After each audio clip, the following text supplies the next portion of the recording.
Am I heard? 1 2 1 2.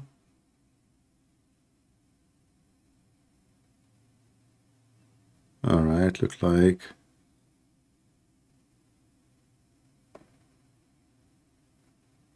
something.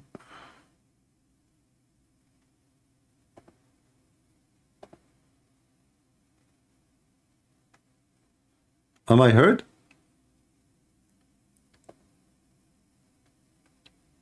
Hello, hello.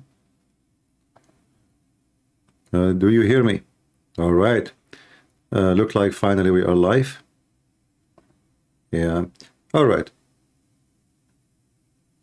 It's a little bit confusing sometime to see if you are live or not. It takes time. So good. All right. Thank you, everybody. Welcome home. And please invite your friends. If there is any Muslims around, invite them. Let us together discuss this topic and see and examine together Islam, if it is really from God or not. If you are a Muslim, feel free. You can call me anytime. I will open Skype soon. And we go from there. See ya.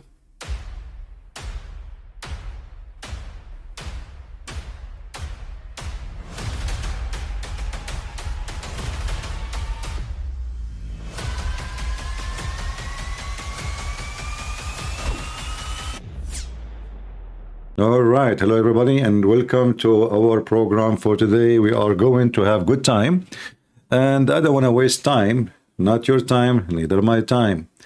I will open my Skype immediately. So if there is any Muslim, he think we are not being just, we are not being truthful, we are not sharing the truth, he can call us live on air and get us busted. Here you have the opportunity to prove us wrong, if you can. However, we believe that we can prove all Muslims in the world wrong so easy. I decided to choose this topic today because YouTube actually, when I went to YouTube to see my channel, I found YouTube suggesting this video for me about if Islam is from Satan or not. So I said, okay, that's a good topic. Let us go and discuss it. And this is what we are doing today. So we have a video of Zakir Naik. And actually I found this question very good question. And I don't think any Muslim can explain to us how in the world Muhammad became a prophet after you listen to this. Given today, and you have given the surahs and the ayat from the Quran. Surah 1788 says, if all mankind and the jinn would come together to produce the like of this Quran, they could not produce it. But History of Al-Tabari, Volume 6, page 107, Ibn Shahat, Kitab Al-Tabqat, Al-Kabir, Volume 1, parts 1 and 2, pages 236 and 239, Ibn Ishaq, Sirat Rasulullah, page number 165, 167, says that Muhammad was inspired by the Satan and spoken on behalf of three goddesses, Allahat, Al-Uzza, and Mannat, saying that their intercession is hoped for. After some time, later upon receiving further revelation from angel Gabriel, that those verses were not from Allah, but inspired by Satan. My question is, this incident has several implications. The challenges of the Quran to bring the surah like it in Surah 1788 was actually met by those satanic words in Muhammad's own time, right?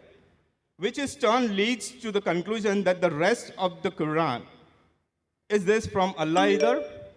Brother, what's your name? I'm Danny, I'm a student. I'm studying on the book. Brother Danny has asked a very good question. Yes, sir. That he quoted Surah Isra, chapter 17, verse number 88, that says that if all the men and jinn got together to produce the like of the Quran, they will not be able to do it. That's also repeated in Surah Tur, chapter number 52, verse number 34, just to help you out. And I'll give you more references. But he said, quoting Look, Zakir Naik, he is licking his lips like to show you that he knows, you know, like he have. Did you see how he's like, he's laughing like, you know, yeah, I can give you more reference, huh? You want more? You want more? I memorized them. But who care about memorizing them? Explain them. Let us laugh. Tabri and etc. that this verse of the Quran was from Satan. Maybe you read it wrong. It was an allegation that people said these words of the Quran are from Satan, and immediately the revelation came of Surah Waqia, chapter 56, verse number 77-80, saying that this book is well preserved, who none shall touch except those who are pure. A book well guarded by the Lord. Let us show you how Zakir Naik is a bunch, and whoever like him is a bunch of liars. They did not say it's an allegation. It says, it's mentioned that the reason for this verse to come down, because the Satan, he throw in his tongue some of what he recite. He is not saying this allegation, and you eat it. This is what the Quran is saying. Is the Quran an allegation? The Quran says that Shaitan throw on the tongue of Muhammad. Do you see how they lie? The Quran confirmed that Allah will delete what Shaitan. This is not allegation. If it's an allegation, then why Allah will delete? There's nothing to delete. So if we go to the stupid Quran, which we have in front of us, we will find this. To avoid the embarrassment, he said, "This you understand it wrong. This is an allegation." Absolutely false. The Quran confirmed that Shaitan he throw in the mouth of Muhammad satanic verses, falsehood, and Allah is going to delete it from the Quran.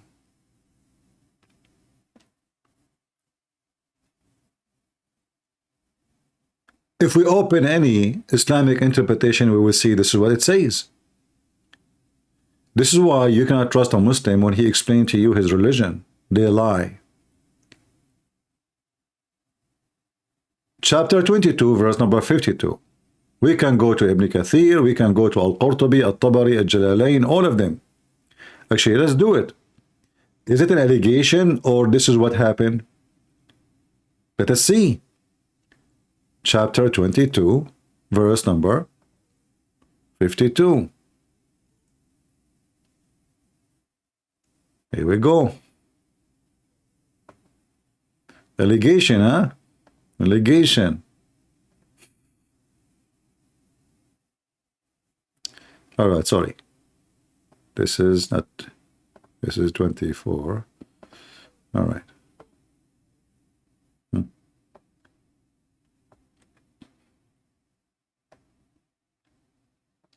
Is that an allegation? Read it. So he threw in the tongue of the prophet such that he does not act upon it. Then Allah established, then he clarifies his revelation to his prophet. So Shaitan, he threw falsehood on the mouth of Muhammad. This is Tafsir Ibn Abbas. Let us see Al-Jalalain. This is the prophet who has been commanded to deliver the message. Or a prophet or Nabi. Nabi means a prophet. One has not commanded to deliver anything, but that when he recited the scriptures, Satan cast into his recitation what is not from Quran. Is that an allegation? Or this is interpretation and explanation of what happened? Do you see how they lie?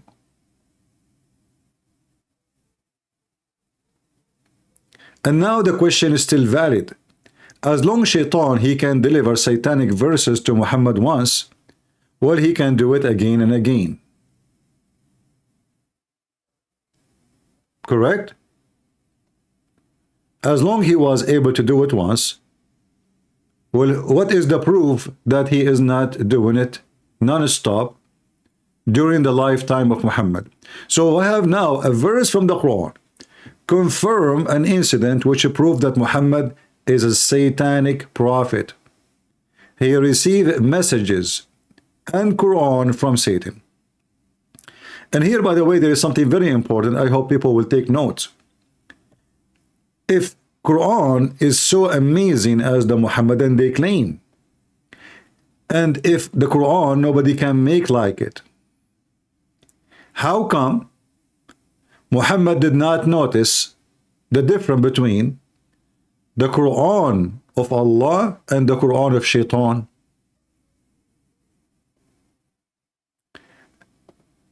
Imagine I am claiming to be a prophet of God, and then I deliver to you a message totally oppose my God teaching, because what Muhammad he said in this verse here is about worshipping the three daughters of Allah. It's not just a normal word by mistake. It's about worshipping the three daughters of Allah. He said their intercession is a must. So which means Muhammad he approved that Allah he have three daughters, and he approved that they are goddess, and he himself he worshiped them because he mentioned their name and their intercession. How in the world Muhammad did not notice what he is saying?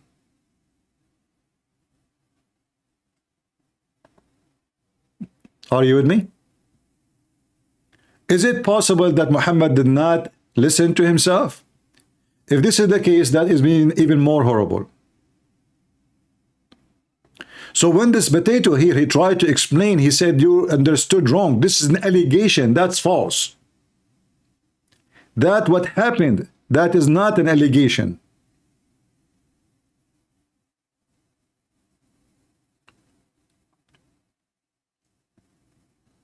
And the story is more funny to the point Allah will send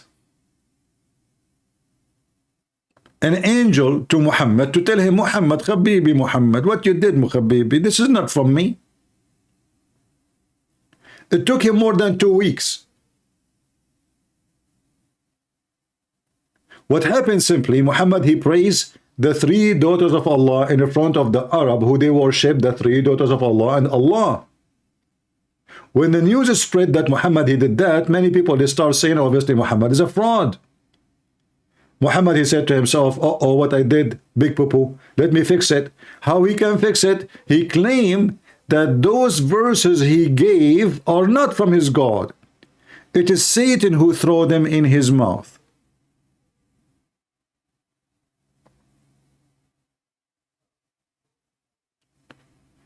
And now the verse in the front of us is very laughable. Why?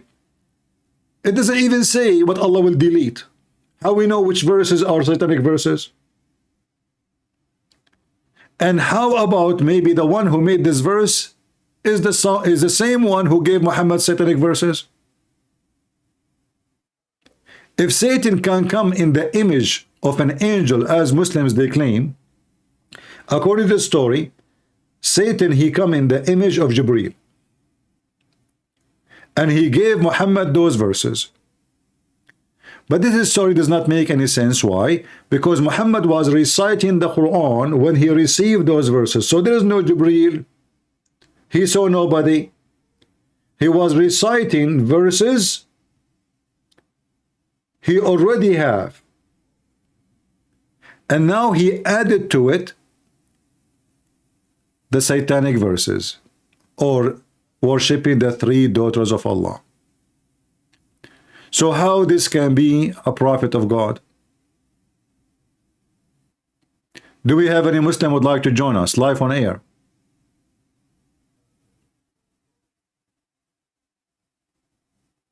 Anyone?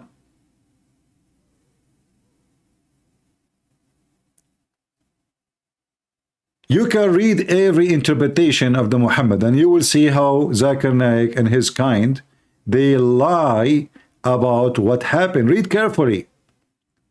Is it an allegation or this is what happened? Here it says,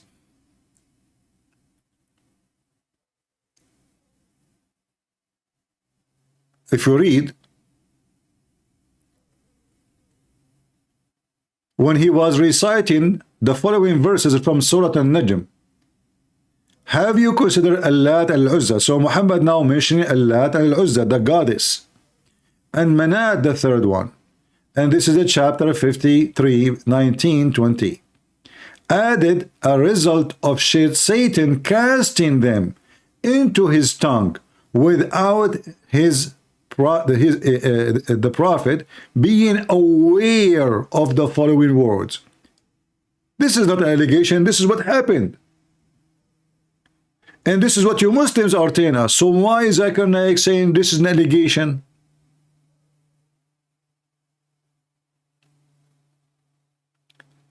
Aren't you ashamed of your answer? Or because you have no shame anyway? And we defend Islam anyway. But then people will go and will start reading and they will find that you are just a fraud. Aren't those all your scholars? Who is Zakir Naik? He's nobody. This guy even cannot even speak one Arabic word. He can't even say his prophet name correctly.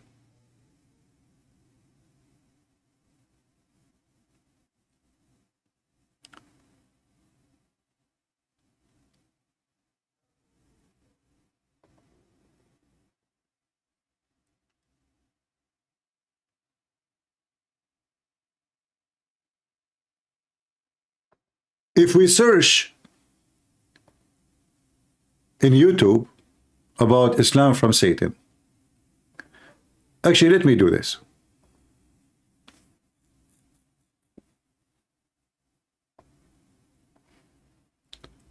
Islam from Satan. You will see how hilarious the Muslim answer about that claim.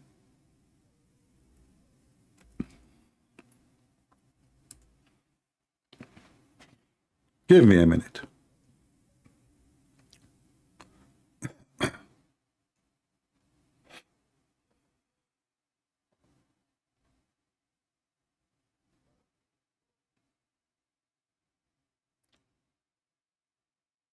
Islam from Satan. Give me a second, please, before you try to call me. Unless you are a Muslim. Okay, why would the devil... Listen, this is the redhead, this redhead, Abdul. He is going to get you busted with something you cannot answer. Look what he will say. He starts saying, why would the devil... Okay, go. tell pagan Arabs to stop worshipping idols and to worship the God of Abraham? Huh? Why the devil will tell the Arabs to stop worshipping idols and to worship the God of Abraham? But here we just saw Muhammad worshipping the three daughters of Allah. So the Arab, they worship Allah. Did he mention why the devil will say to the Arab, stop worshipping idols? But the Arab, they believe in Allah. Allah is the God of the Arab before Islam. And the Muslim, they call them pagans. Do you see the stupidity?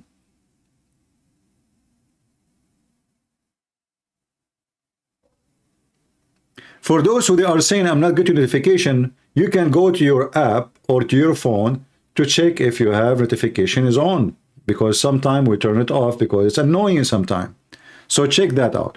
So look at this. So why Shaitan why Shaitan will ask people to worship in idols? You still worshiping the same idols. The Arab before Islam, they go around the Kaaba, they kiss the black stone, they do exactly the same numbers of tawaf around the Kaaba, they throw the rocks, they go between Amanat and As-Safa. You do exactly the same.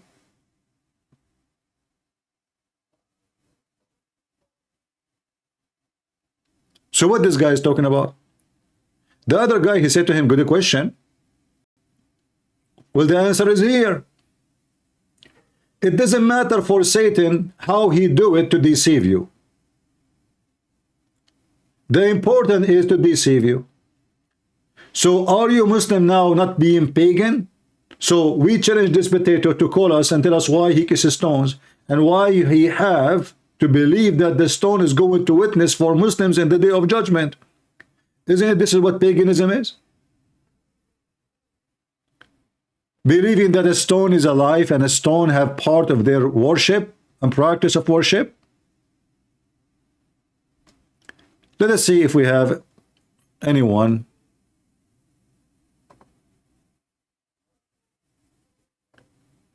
All right.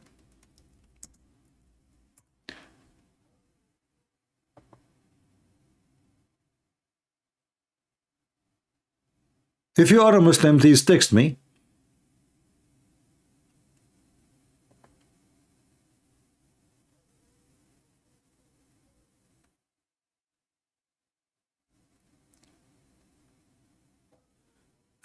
Some people saying that Rumble is banned in Indonesia. All of you in Indonesia, you use VPN, use it.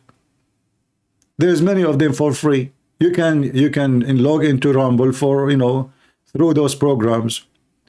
There's a browser, they do it for free for you. Let us see this person trying to contact me.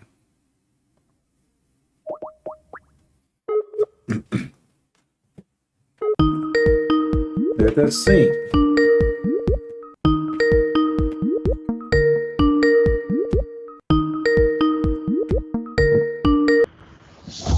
Oh, Hello?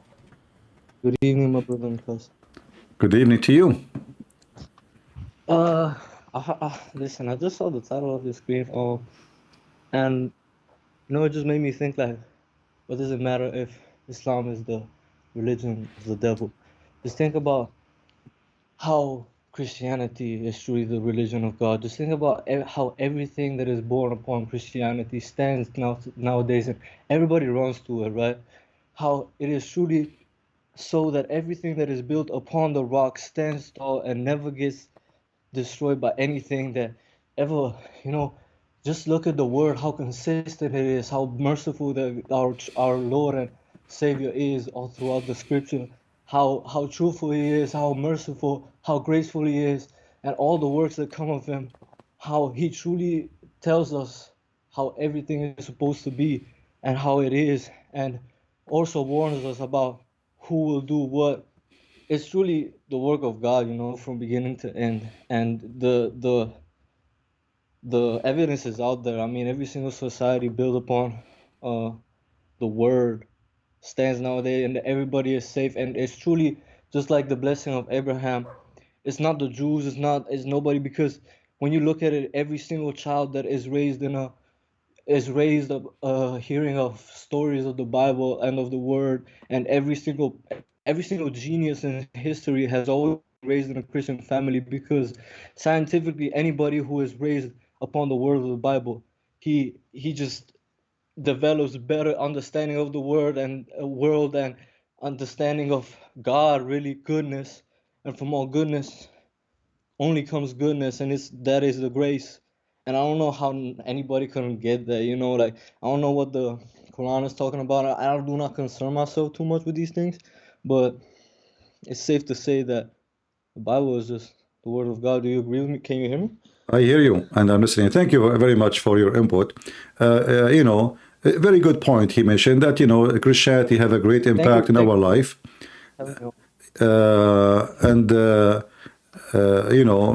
When you go and walk in your life with the Christ, you have a better understanding of life and you can be a better person for sure.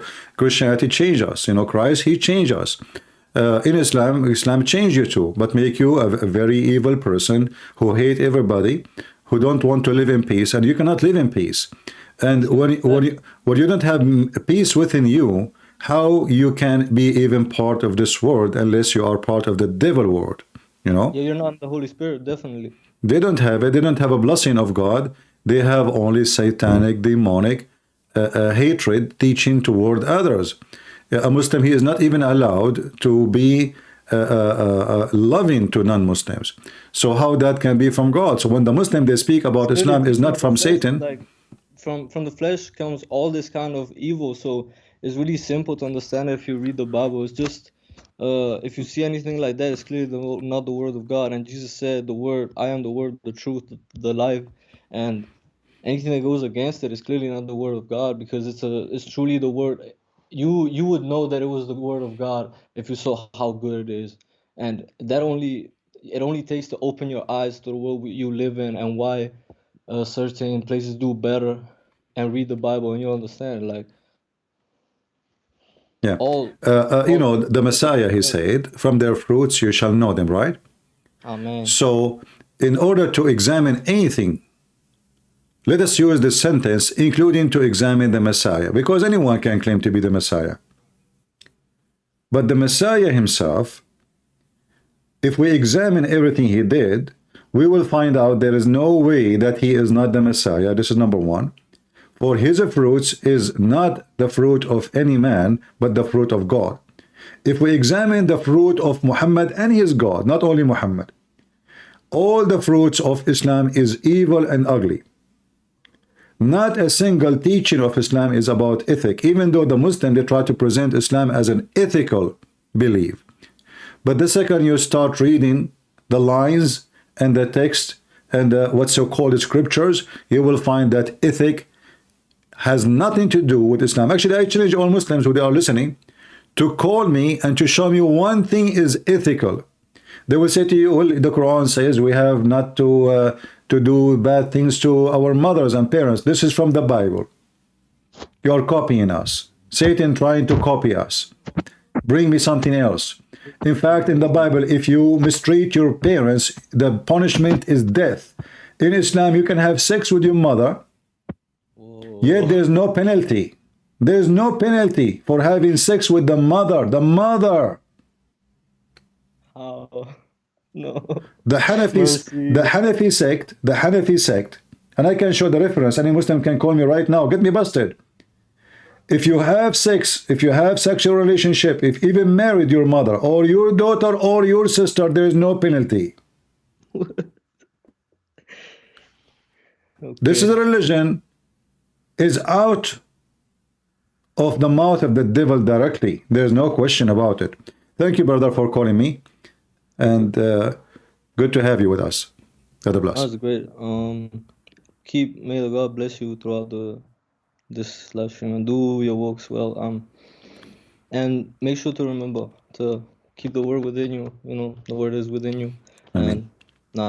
And thank you for everything. You know, it's great to hear from you. Thank you. God bless. God bless. Thank you.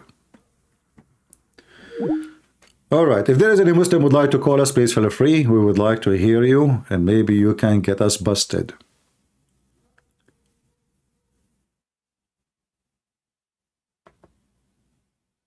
When a Muslim, he says, like this guy, we saw him in the video, speaking about how come the Satan, he would like to command us, if this is the religion from Satan, why he is asking us, this God, if he is Satan, why is he asking us to worship the God of Abraham? Prove it to me. What is the name of the God of Abraham? This is number one. Can you show me where Abraham, he mentioned such a name? We have all the Old Testament in Hebrew. Have you ever heard Moses mentioning the name of Allah? If not, you need to explain to me why. We have all the books written hundreds and thousands of years before Islam. If the God of Abraham is the same as the God of Muhammad, how come we don't even have the same name? Allah, he mentioned 99 names. None of them is mentioned in the Bible. And when I say the Bible, I mean the Old Testament and the New Testament. How you explain that to me?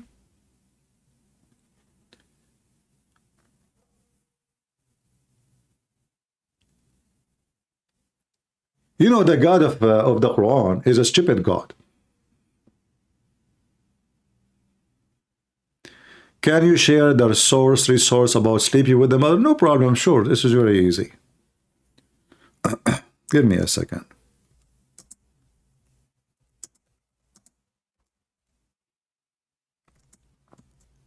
I will give you the link in Arabic. Just use Google Translation, please. You open it with Google browser, because I don't have any in English. Sorry. Excuse me. Those books are not even translated, I think. Okay.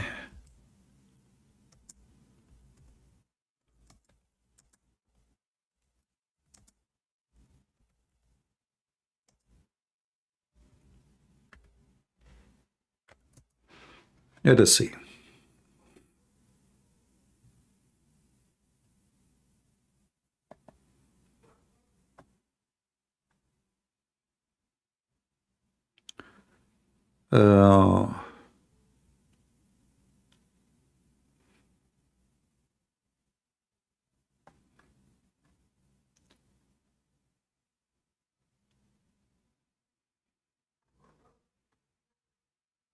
I found this website, but the page is so long for you to find it. So let me find the front page.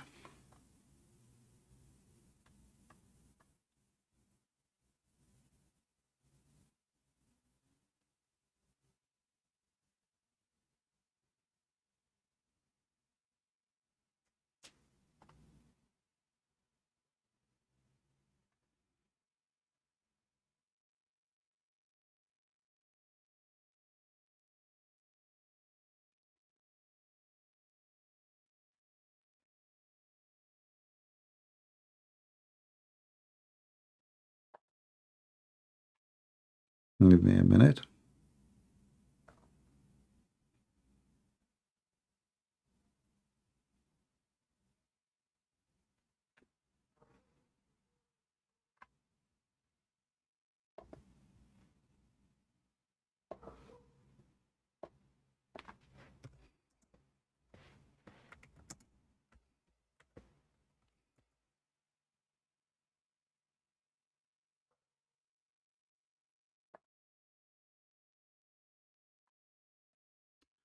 All right, here we go.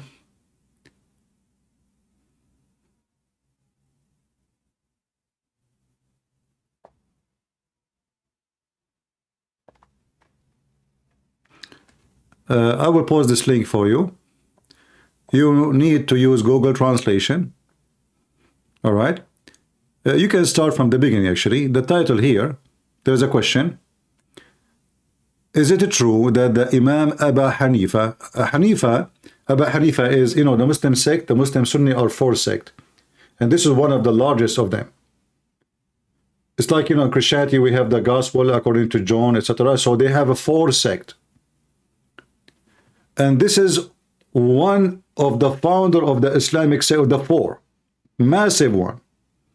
The question is it true that Abu Hanifa, he made a fatwa allowing men to marry their mothers? And how we can refute that? And here they are quoting for you what it says. Let me use Google Translation and I will post the link for you.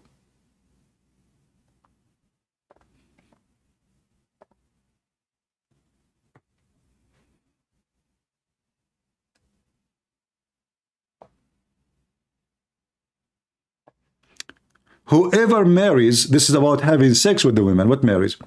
Whoever marries a woman who is not permissible for him will not be punished for adultery, but rather he will be punished for severe, painful, painful punishment. But this is an opinion. They are giving opinion now. But let us go what Abu Hanifa says.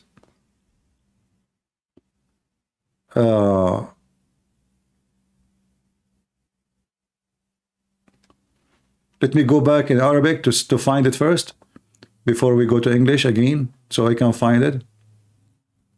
Okay, here in the page number 85, when you translate page 85 in the book of Al-Mabsut, volume number 9, a man, he married his from a woman, she is not allowed for him to have sex with her.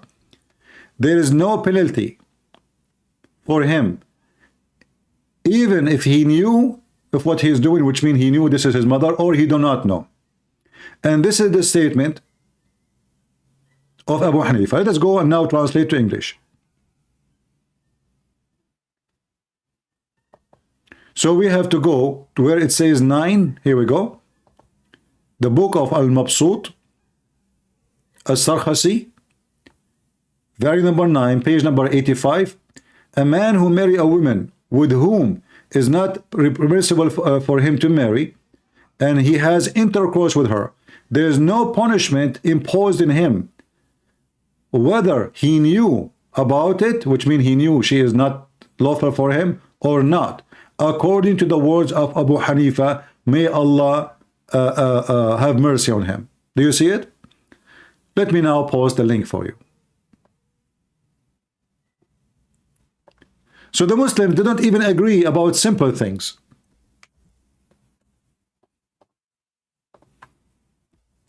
Here we go. Is the link showing? Is the link appearing for you? Or not? Let me know, please. And let me know if it works when you click in it.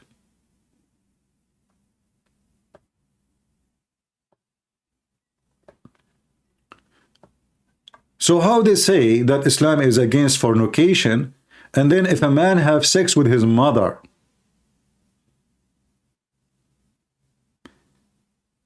if he knew or not, it doesn't matter. There's no penalty. Why? Because in the Quran, nowhere it says there's a penalty. Show me. Nowhere.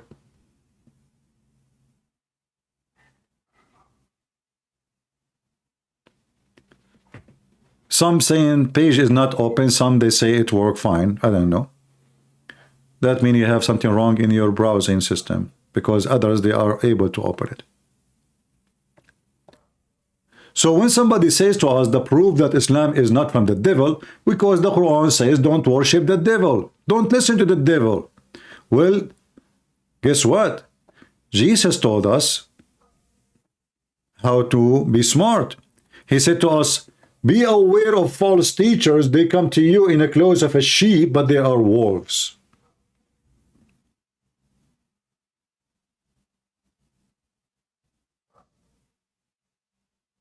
Correct?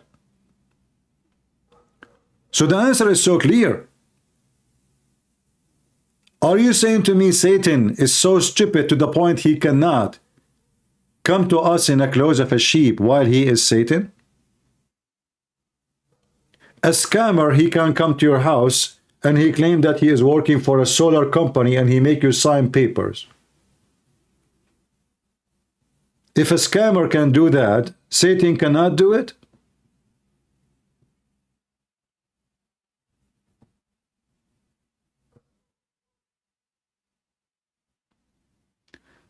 Let us not to be love Antichrist. Don't say stupid things, otherwise I will block you.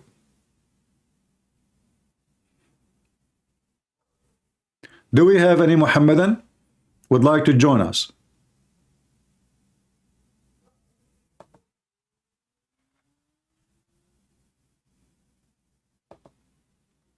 Anyone? Who is a Muslim? He dare to call us and tell us how in the world you Muslim believe, you claim that Islam is Abrahamic.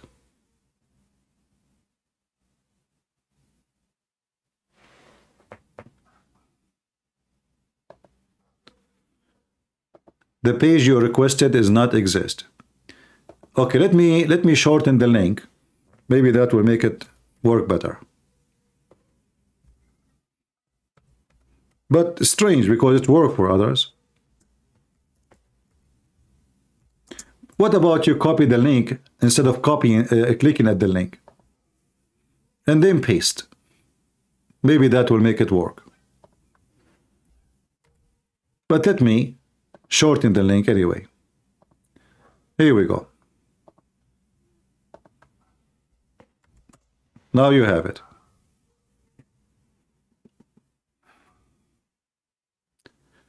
Do we have any Muhammadan would like to tell us if Islam is from Abraham, how come Abraham never mentioned the Kaaba? Never mentioned the Kaaba. Where Abraham he mentioned the Kaaba? In fact, I have a proof from the Quran itself that Abraham never been in the Kaaba. Anyone knows how we can prove it? Let us see who of you remember how to do it.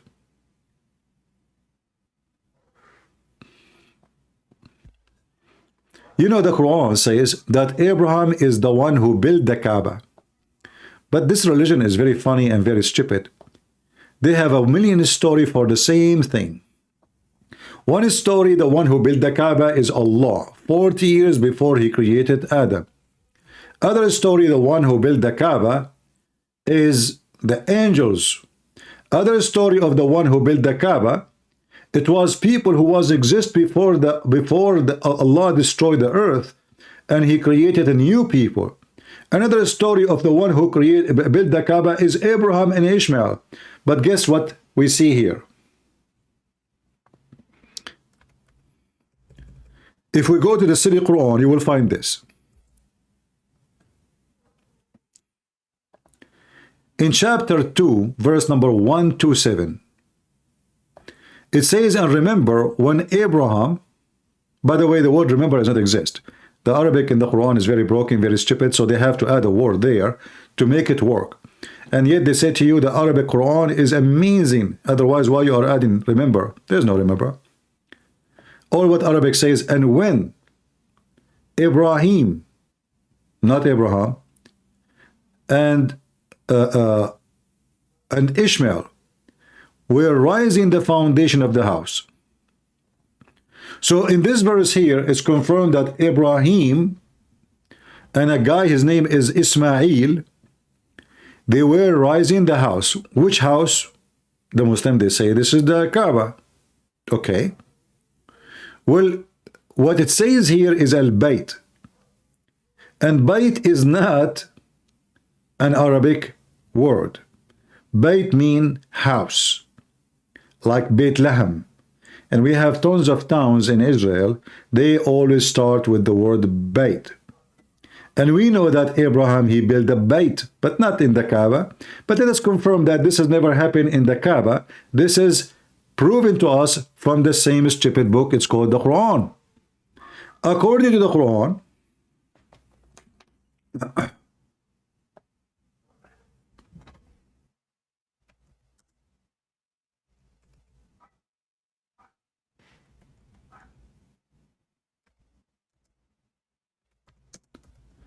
no one came to Mecca to warn the people of Mecca before Muhammad.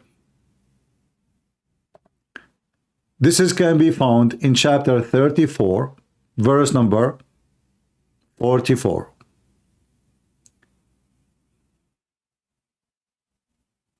Here it says, we had not given them scriptures which they could study. Okay, so how Abraham was there? This is talking about who? Abraham, according to Islam, has scriptures. He's Zakir Naik. What's wrong with you Muslims? Do Abraham have scriptures or not? If we go in the Quran, we will find that yes, Abraham, he have scriptures. So if Abraham, he was in Mecca, then, and he was the first in Mecca, and his children were there.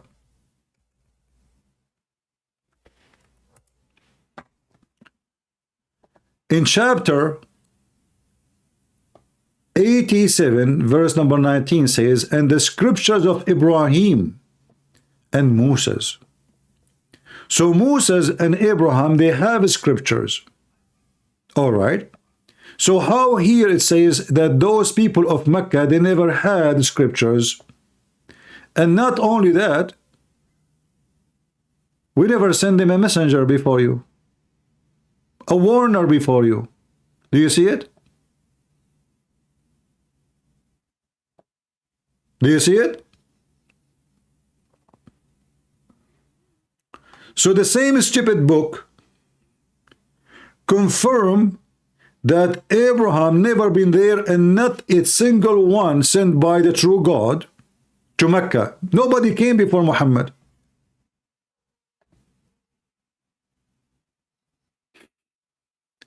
Do you see how easy to destroy this garbage cult?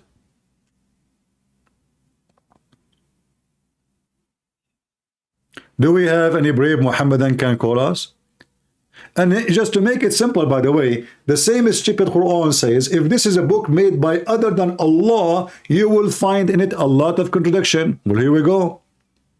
How Abraham was in Mecca with his children, and then no one came to Mecca before Muhammad. Never.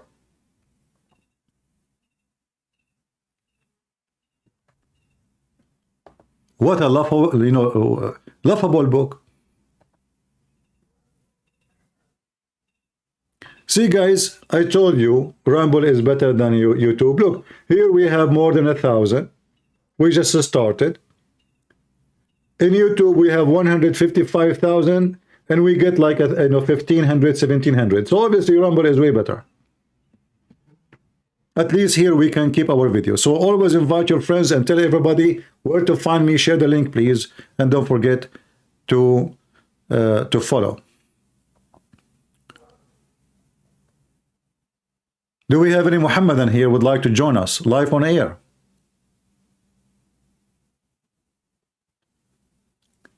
Remember, we don't reject Islam just because Muhammad is a pervert, I mean, yeah, there's a million reasons to reject Islam, but there is very serious reasons.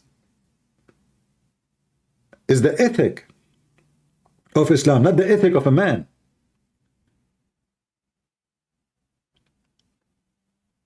If we ask the Muhammadan, where is the 10 commandment of Moses? Muhammad and the Muslim, they broke every single one of them. Every single one of them.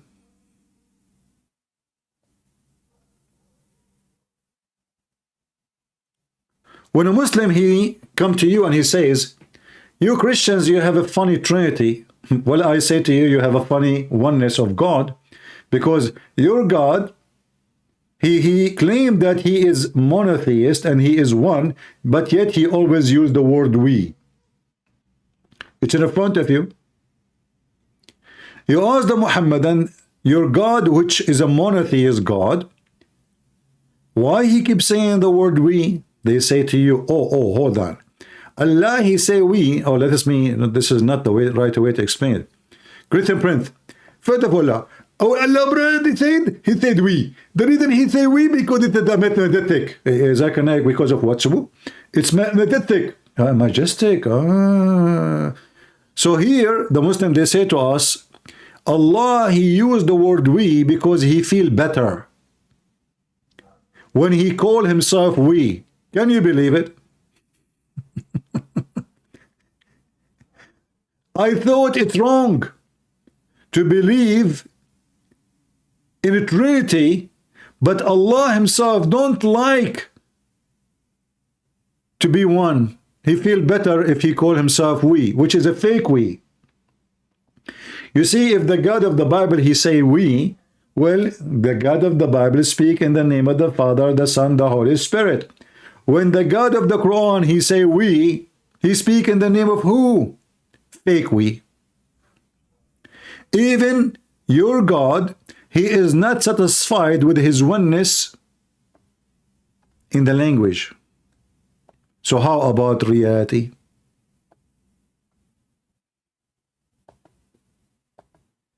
And what kind of God he need to add we before himself to feel better?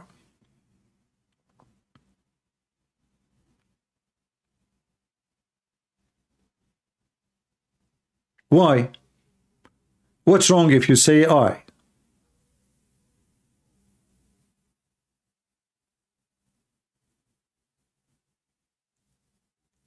Any Muhammadan?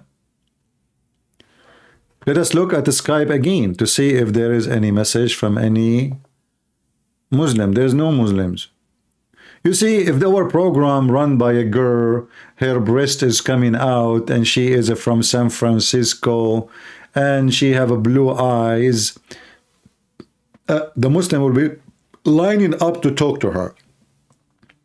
Or if you are a guy who do not know anything about Islam, the Muslims will be all over you. And the second you ask them a serious question, they say to you, first of all, this is not what it meant. Do you know Arabic, brother? Do you speak Arabic, brother? What's your name, brother?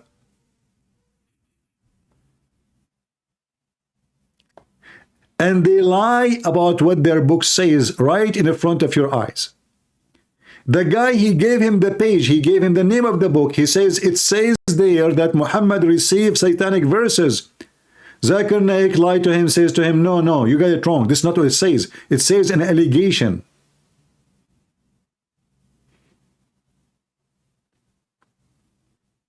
But the Quran confirmed, and the book confirmed that Zakir Naik is lying.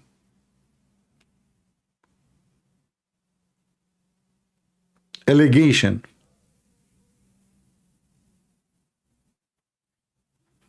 Who is a beautiful Muslim who is promised to go to heaven? He like to call us and get the opportunity to convert thousands of Christians. After debating me, I will lose for sure.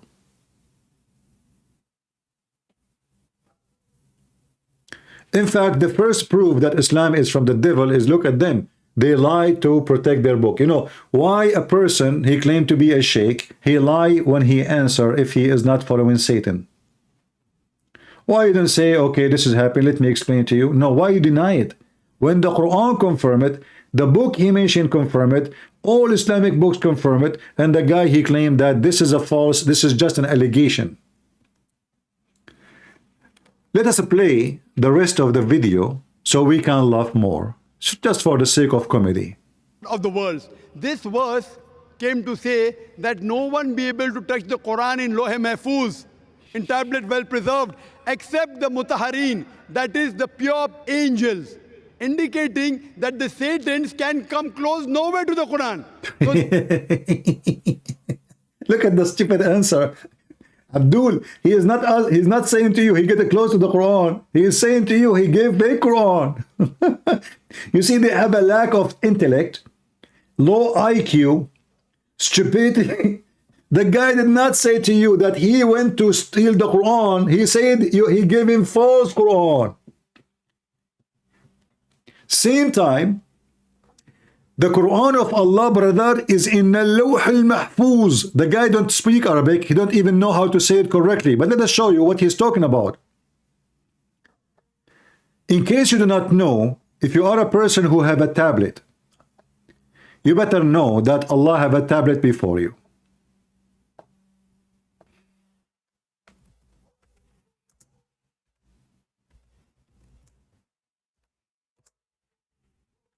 Chapter 85, verse number 22. It says Allah, he have a tablet. Can you believe it? And he put the Quran there. And now he just said to you that nobody can get close to the tablet. Is that true? Let us go to the Quran again.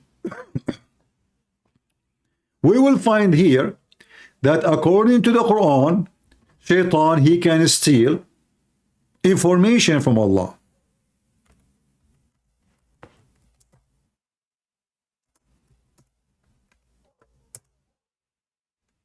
Chapter 15, verse number 18. Except the devil that gain hearing by stealing, he is pursued by a clear flaming fire.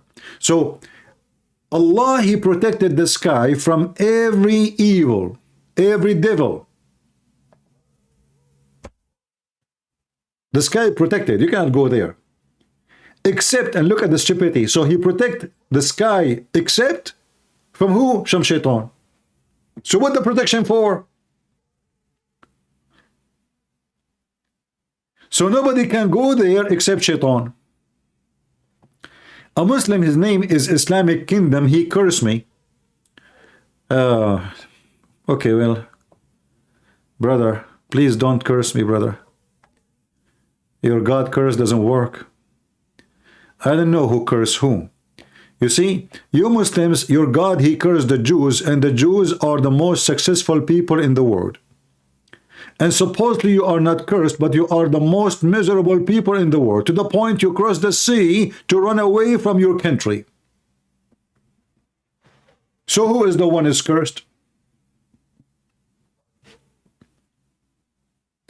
Allah cursed the Jews, according to the Quran.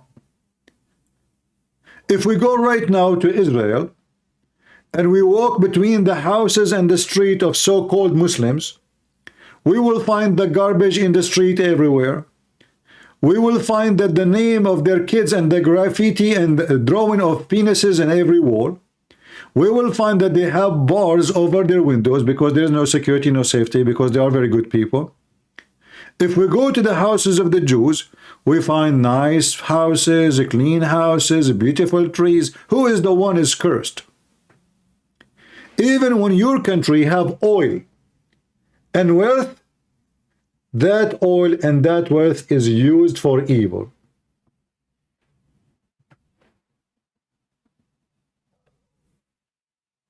Do we have any Muhammadan?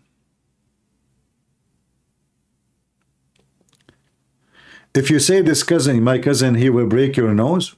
My friend, is your cousin, his name Saddam Hussein? I have a bad news for you. We broke his neck, not only his nose. Oh, maybe your cousin is al-Baghdadi, the Caliphate. Well, I have a bad news for you. Our dog, Jimmy, got him. In the same time, they made him pieces. Is your cousin Osama bin Laden? Well, I have a bad news for you. We gave him as a donation for the shark. So I don't know who's your cousin. Why you are proud about your cousin, but you are not proud about yourself? Aren't you a man? Aren't you? Call me, you and your cousin all come to me. His cousin. You have a cousin? You Muslims, you call everybody who sleep with your cousin. Is that correct?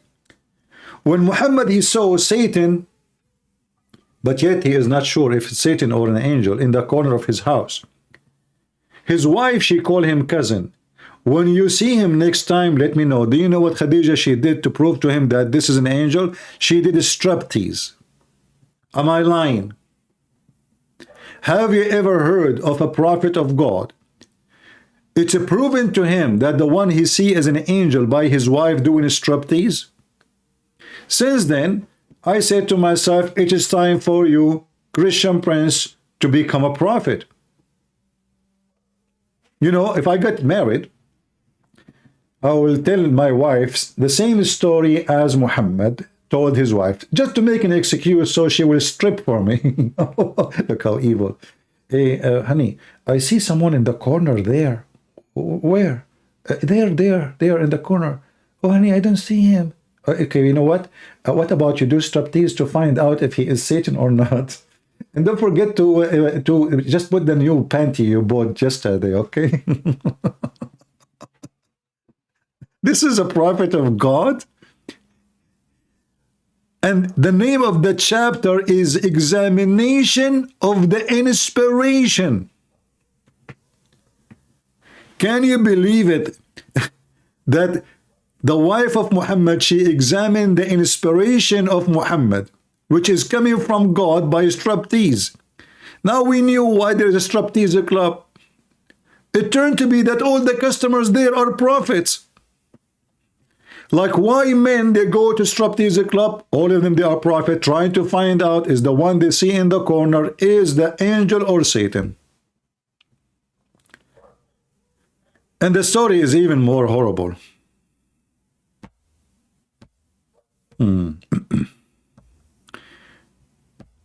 You challenge CP to mubahala. This guy is challenging me to do mubahala. You know what mubahala is? A Muslim, he will call me. He say, may Allah kill you if you are lying. I take the mic. Okay, may Allah kill you too if you are lying. Your mic. Okay, may Allah break your nose if you are lying. Okay, your turn. May Allah, he break your toes if you are. What a stupid religion, man. This guy is challenging me to do mubahala, which means let us curse the one is lying. In fact, let me show you that this is challenge Muhammad he made to the Christians, proving that he is an idiot and he is an ignorant and he is just trying to run away from the debate. Because the idea of lying, proving Muhammad to be a liar. In chapter 3, verse number 61, when the monks of Najran, they came to debate Muhammad, they stood in front of his house the whole day and he never opened the door because he cannot debate them. Second day, he told them, look, listen, listen. Allah told me this. Whoever dispute with you concerning Jesus, after all the knowledge has come to you, what knowledge? Isa, you know, and by the way, here, this is all fabrication and translation. There's not such a thing. Let me change the translator. Hold on. Just to show you, if you change the translator, you change the whole book. They have no dignity when translate. So after all the full knowledge has come to you, come, let us gather together, our sons and your sons, our women and your women, our slaves and ourselves and your selves, and let us earnestly pray to invoke the curse of Allah and the one who is a lie, who lie. No? Is that how you debate? Same time, if somebody believes in a lie, doesn't make him a liar. There's a huge difference between a liar and someone believing a lie. Someone who believes in lie, if you ask him, okay, somebody is a Hindu or a Muslim, I ask him, what is your God name? You know, the guy, he say Krishna, the Muhammadan say Muhammad, the other guy, he say whatever. He believe in a lie, he's not lying. He just told the truth.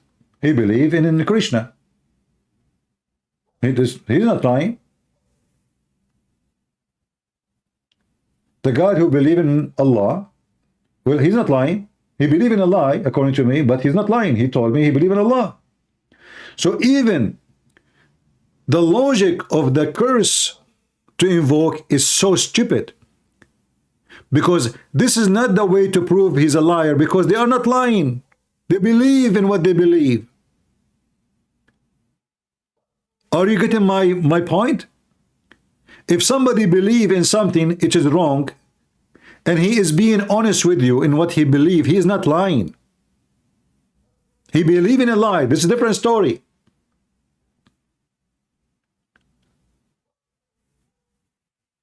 Same time,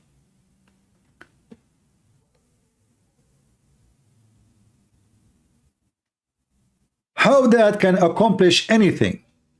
Are you saying to me that I teach wrong information and Allah will not curse me unless I ask him to curse me? Are you saying to me that your God will do nothing to me unless I do this? What a stupid God.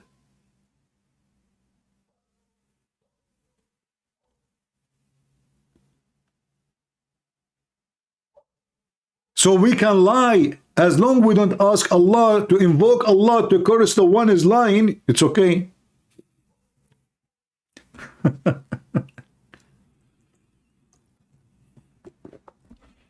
Who is a Muhammadan would like to call us live on air? Any Muhammadan, he is proud to be a Muslim.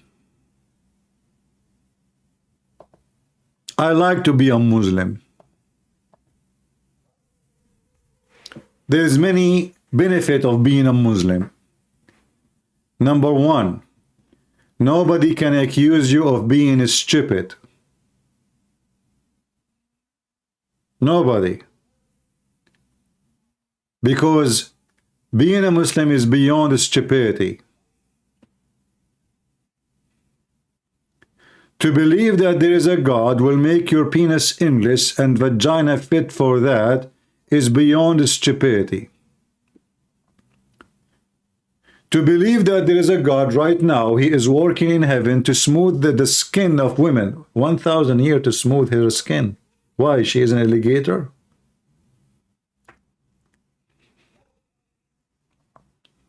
You know, when Muhammad, he mentioned that the ass of your wife in heaven will be 1 mile. The first thing come to my head is to open a business. You know those business? Like, you know, those games in Japan, games like, you know, they have a slidey bars over the water. It come to my head. I said I can do better with this ass. I will go to Japan and I will make a challenge who can climb the ass of my Muslim wife, which is coming from heaven. It is 1 mile and she is so smooth. You tell me how you can do that.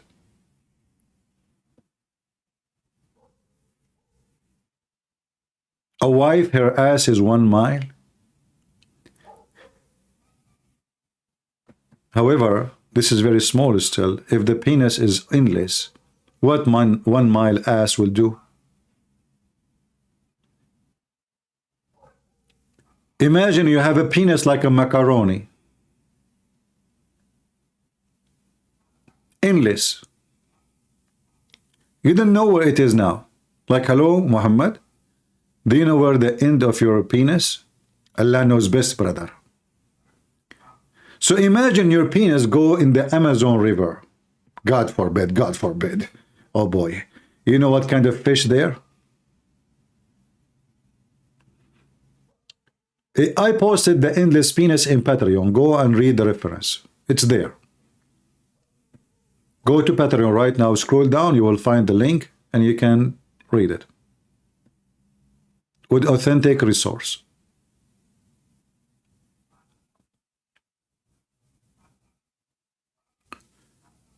Any Muhammad or Muhammadan would like to join us live on air and tell us how in the world Islam is from the God of Abraham. All proving to us that Islam is a very pure satanic cult. Who accept the challenge to call me? Anyone? Any half one? Where is your sheikh? Where is your scholars?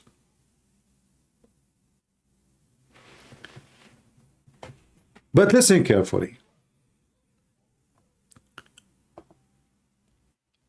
Some, they come to us and they say, Islam is a good religion. And then, you know, the first thing I ask myself, it's good to who and what is good mean? You know, when somebody say the word good, what is good? In the world of Muslims, the word good mean kidnapping the Jew is good, raping the Jews is good, kidnapping the Christian girls in Nigeria is good, killing the Christians, burning churches, all kinds of things is good for them. So we might share the same dictionary of words, but words mean different meaning between what we believe and what they believe. So always you have to remember that. Because the word is very good, is very flexible in Islam. Extremely flexible.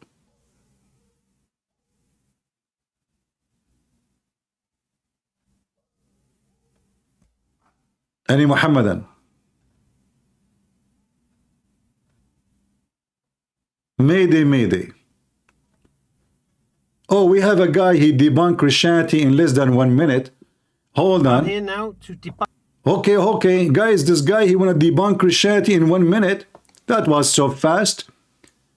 Are you trying to copy Lili Dawa, which make him cry for what he said? Listen carefully. Do you want to see how this guy can debunk Christianity in less than 1 minute? That's so fast. Go. Debunk Christianity in less than a minute. And to do so, I'll need my first witness, Jesus of Nazareth.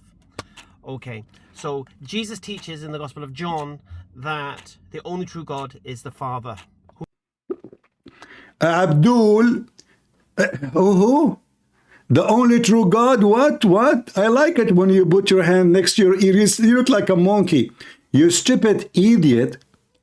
As long this is what you accept and you believe this is true, then you have to accept that Jesus is the Son of the Father. Did you just say the word Father? So do your religion teach that Jesus is the Son of God and he have a Father which is God? Do even Muslims listen to themselves? So this guy, he learned one verse. That's it. This verse is going to prove, it will debunk the Christianity, all of it. Are you sure, Abdul? Yes, brother, I'm very sure. Listen carefully. Are you very, very sure? Who's that? The only true God is the Father. For those at the back, the only true God is the Father. If the only true God is the Father, then Jesus cannot be God. But isn't Jesus said, you donkey, I and the Father is one? Potato. However, that's to show you why I consider Muslims trying to promote Islam, they have the answer of a mule. This guy, he mentioned John 17. And you know, always I used to imagine the Muslims as people who walk step by step. But then after I came to America, I noticed that there is a different species of Muslims. They are called kangaroo. The kangaroo, they jump over verses. So the Muhammadan, they read chapter 17, but only they saw verse number 3. They don't see the rest. It's not even there. They are kangaroo. Jesus spoke those words, lifted his eyes to heaven and said, Father, the hour has come. Glorify your Son. This is about Jesus is going to be crucified. You Muslim, you deny the crucifixion. Glorify your Son, you donkey, Abdul. So you want to debunk Christianity, you go and choose John 17, which is Jesus saying that the Father glorifying the Son.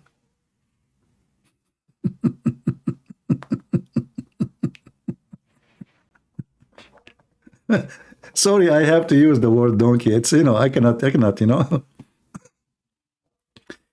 That your Son also may glorify you, as you have given him authority over all the flesh. The Muslims, they did not see that. They are kangaroo. You see, the kangaroo is very well known species, have 2 legs and they are long. And when they walk like this, like boing, boing, boing. So a Muslim, when he go and he read in the Bible a verse, he like that verse, he delete the rest. Who is the one who have the power over all the flesh? The Son. The Son of who? The Son of the Father. Who is this Father? Is the only true God.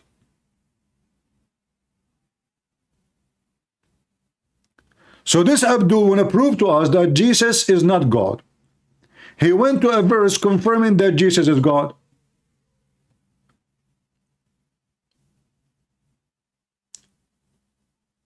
And the Messiah is asking the Father to glorify the Son.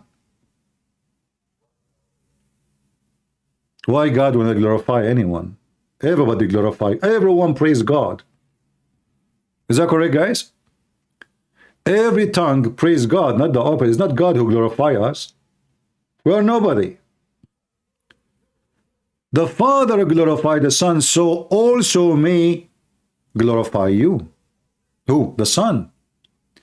As you have given him the authority over all the flesh, that he should give eternal life to as many as you have given him. Who is the one who gave eternal life? Jesus. And this is eternal life, that they may know you, the only true God, and Jesus Christ whom you have sent. I have glorified you on earth, and I have finished the work which you have given me to do. And now, Father, you glorify me together. You glorify me together with yourself, with the glory which I had with you before the world was. Do you see it? The Son, he have the glory with the Father before the world was created. Do you see it, Muslims?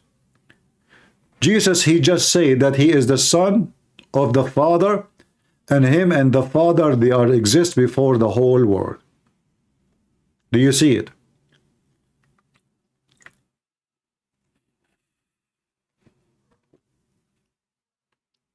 Any Muhammadan? And yet they say to you, from this chapter we can prove that Jesus is not God.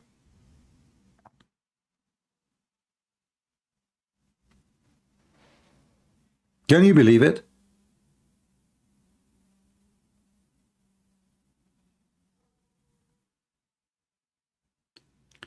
Who is a Muhammadan? He have the courage. Like we have a guy, his name is Islamic Kingdom, but for some reason this guy, he don't dare to call us.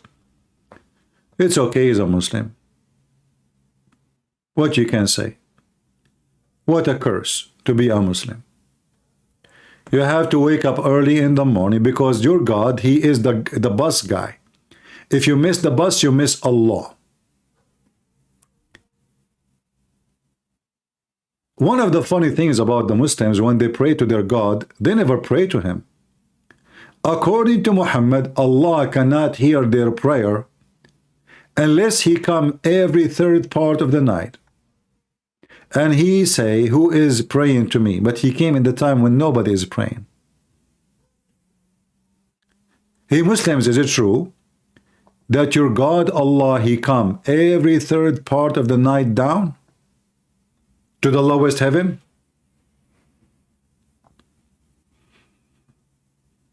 Any Muhammadan?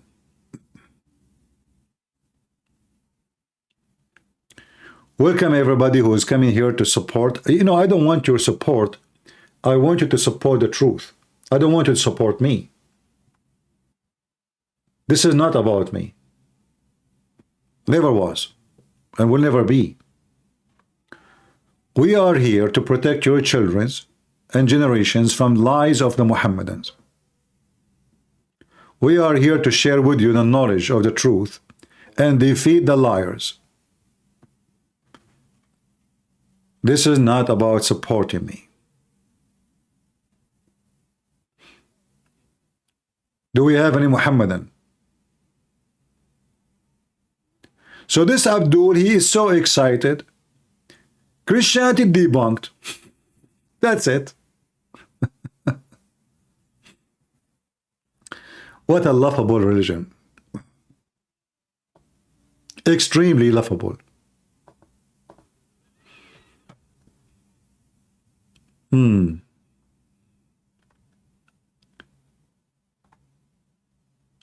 Yeah. Is a pure black dog. Hold on. I just found something will prove to you that Islam is from God. Just hold on. I mean, who can deny that? And this guy, by the way, he charged you only $100 for a 30-minute consultation. Only. Samtullah. Sheikh, is the pure black dog a devil? And is this the type of dog that nullifies our prayer? Jazakumullahu khairan. The Prophet ﷺ in the beginning stated that three things interpret and breaks our prayer. The passing of a woman, an adult, and the passing of a donkey, and the passing of a dog. Hey, Islamic Kingdom, is it true? If you are praying and your mother, she walk by,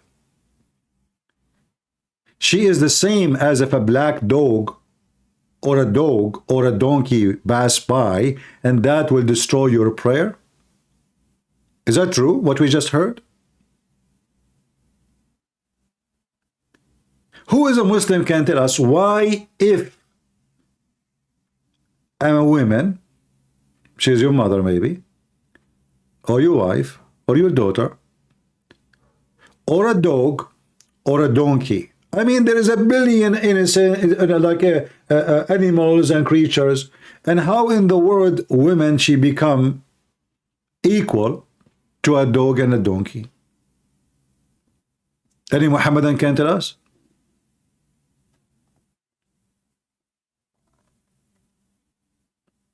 Any Muslim?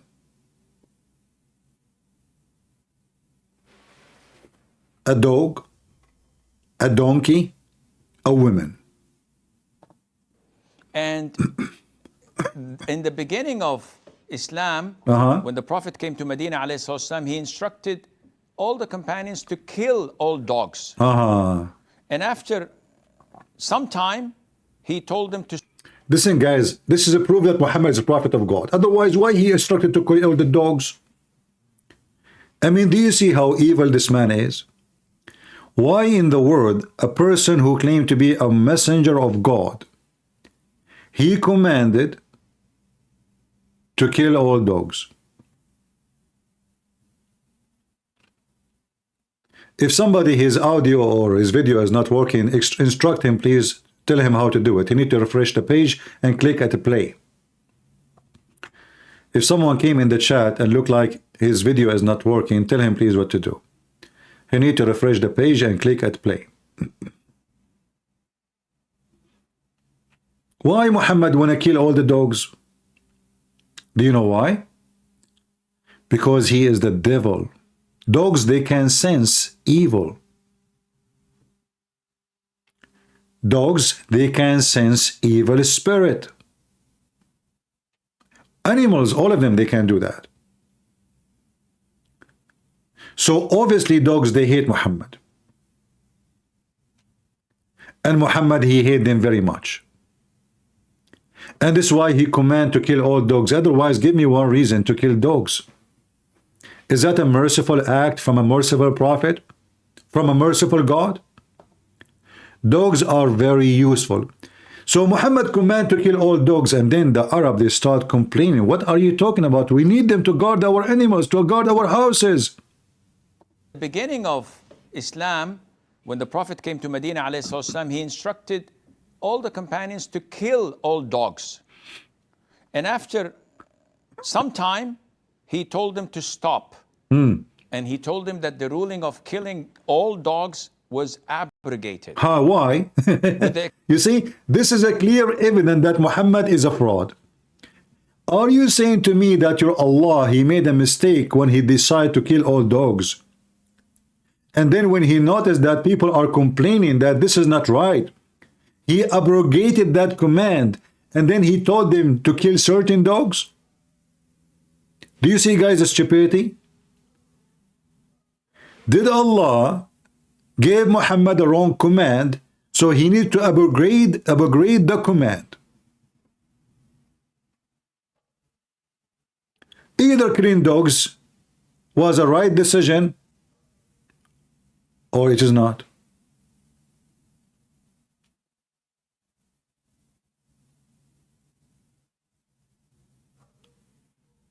Obviously, it was not. Otherwise, why Muhammad need to abrogate a decision given to him by God, and then the abrogation coming from his God changed his mind? His God, he got a report that this is a stupid decision? His God is Joe Biden? He say no border, now he want border? How this can be from God? Why God, he commanded him in the beginning to kill all dogs? And how you abrogate such a thing? And in the beginning of Islam, when the Prophet came to Medina, ﷺ, he instructed all the companions to kill all dogs. And after some time, he told them to stop. And he told them that the ruling of killing all dogs was abrogated. Abrogated. Where? With the okay, hold on. Muhammad, he received command from Allah in the Quran. Show me where he received command to kill dogs in the Quran, and where he received command in the Quran to stop killing dogs. Obviously, Muhammad is fabricating stories. He changed rule as he wished. He claimed Allah told him, but obviously there's no God speaking to him.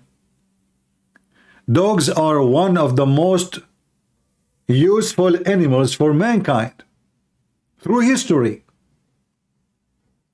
Why we shall kill them? There's no point.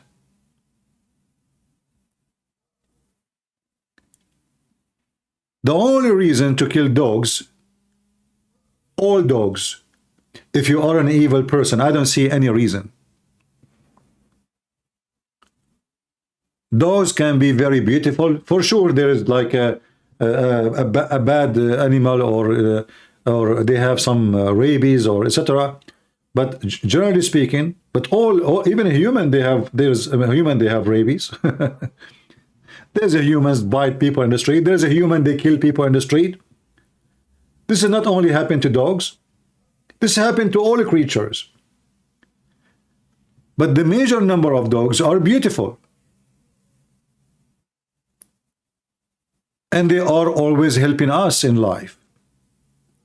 In fact, now, one of the medicine is used, or a treatment is used, for people who they are suffering from being lonely and suffering from being nobody come to them, is having dogs. They help a lot of elder people to survive. Dogs, they can save life. In the case of death or disasters, dogs are number one to use to research for rescue. Right now, as we speak, the Israeli army using dogs to capture terrorists. So instead of losing an arm or a leg of an Israeli soldier, a dog, he go inside, he have a camera in the top of his head with light, he sniff, his bark, he attack the terrorist, and he save life. Dogs, they can walk a blind man in the street. Dogs, actually, they can alarm if the person he have heart attack or he will have one. Who said dogs are bad? And what kind of God he command to kill all dogs? You tell me.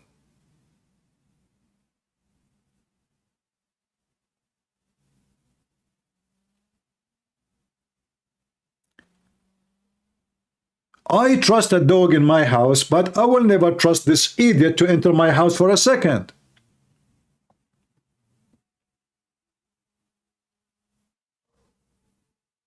Do we agree?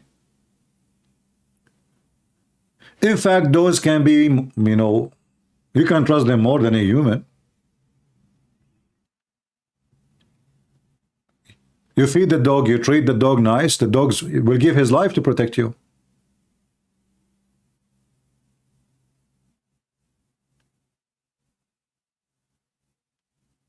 So here you see a clear evidence that Muhammad is satanic, and the proof of that is how much he hates dogs. Continue, please. Exception of killing one dog, and that is the black dog, pitch black, that has 2 yellow spots over his head, or white spots. Now, I don't know whether this fits the Doberman, or I don't have knowledge in dogs. It's definitely not a Chihuahua. But such a description of a dog, the Prophet said, because it is a devil. That's deep. Brother and sister, now we know exactly, brother, who is the devil. So if you see a dog, he's the black, totally black, a bit black, brother, he is the devil. It's proven scientifically. Isn't this is another clear evidence that Muhammad is satanic and he is stupid and he's mentally ill? So now, just because the dog is black, he must be Satan. In fact, Muhammad, he says, اقتلوا كل أسود بهيم. Kill every pure black animal. Every. In the hadith, when they asked Muhammad, What is the difference? Like, why we kill the black dog? What about the yellow dog? This is after Muhammad abrogated his command. Remember, in the beginning, he ordered to kill all dogs. So they ask him, okay, what the difference between black dog, yellow dog? Let us show you the conversation.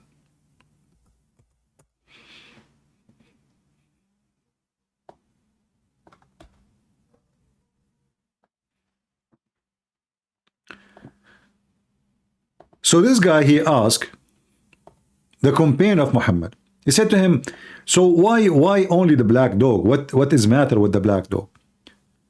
I said, oh, Abu Dhar. Abu Dhar is a companion of Muhammad. He is the father of the ants.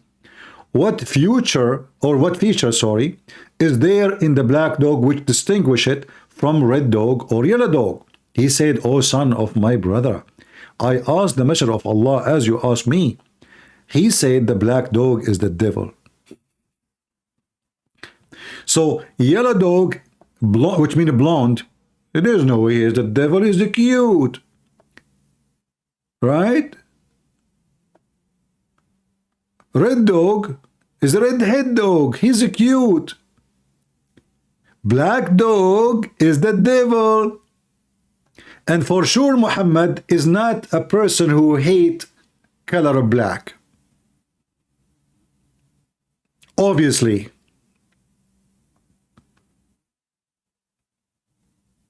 So now the dog, just because it's black, we kill it. This dog, he did nothing wrong. Except being black. So what is the reason to kill the dog?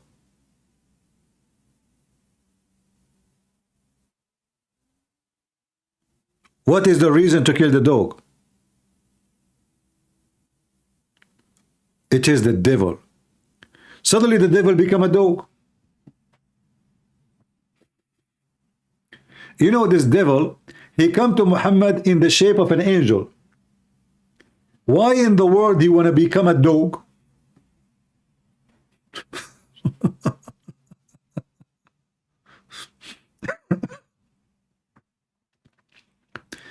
Isn't it obvious that Islam is from the true God, brother? I mean, come on. Look at this. This must be from the true God.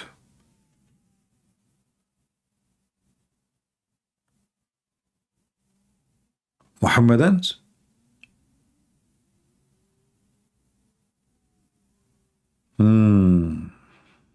Black dog, what you gonna do?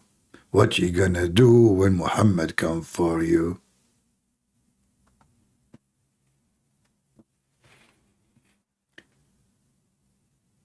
Any Muhammadan here? Well, dogs is you see dogs as in animals, their, satisfaction is very easy, they are animals. But I can trust a dog 1,000,000,000 times more than Muhammad. The Muslim book says, if the eyes of the Prophet fall into a woman, her husband must divorce her to the Prophet so the Prophet can F her. If you have a dog in your house, he will not require any of this. Abdul Hamid, you can call me, my friend. You can call me using Skype. Skype is in the info of this video. You see Skype? Under the info of the video.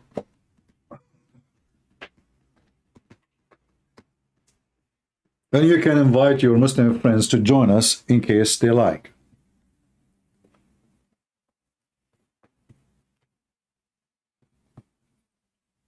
All right?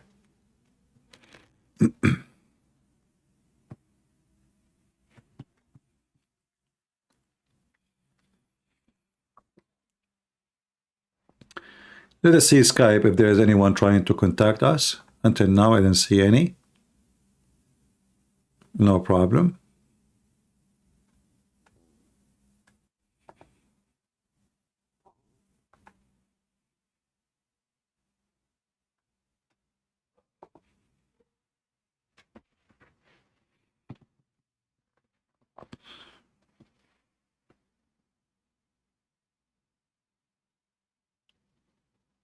Any Muslim would like to join us live on air?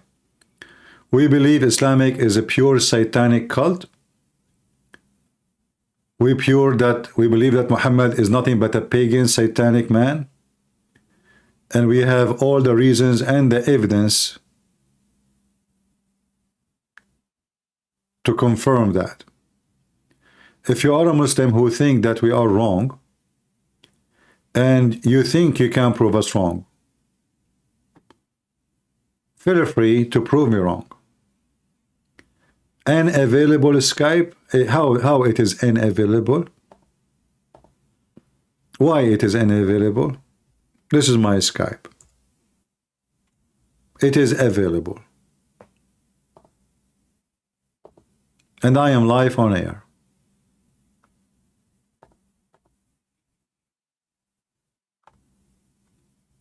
All right?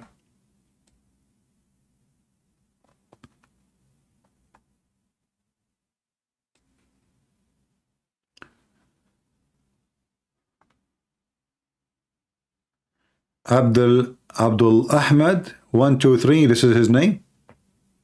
If this is his name, I can search for him. Is that his name?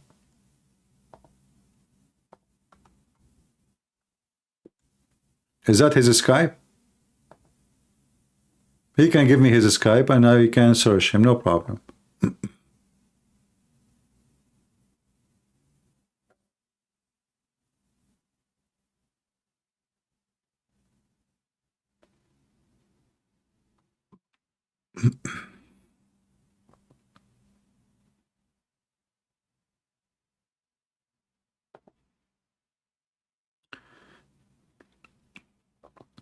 Is that your name, Abdul Hamid, Dubai, United Arab Emirates?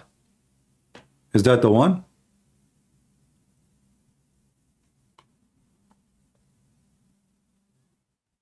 I don't want to text the wrong person. Is that you?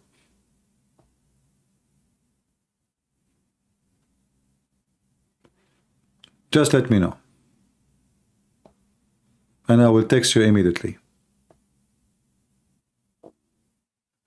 Okay. Well, give me your Skype. Okay. Live. Hold on. Give me a second, please.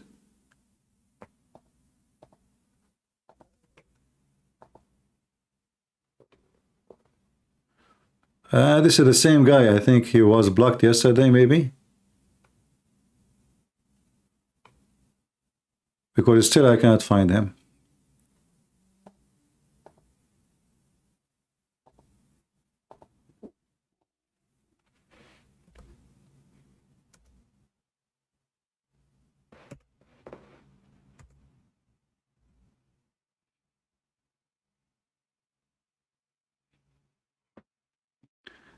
Yeah, I think it's the same.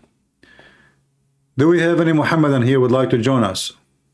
Mayday, Mayday.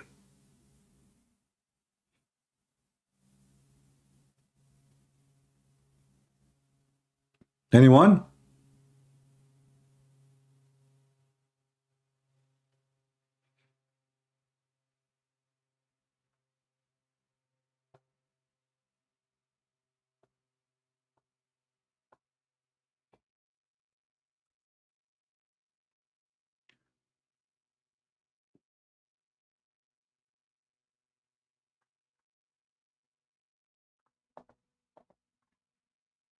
Nobody. All right. Well, let us hope that the Muslims, they will get some education from their God and some inspiration from the angel Jibreel to be able to refute us.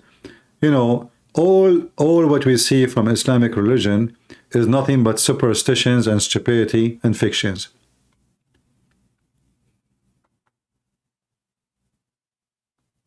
Abdul Hamid saying Islam is the true religion. It is next in line after Judaism and Christianity. I don't know, Abdul Hamid, you Muslims are really weird. I thought Adam was a Muslim.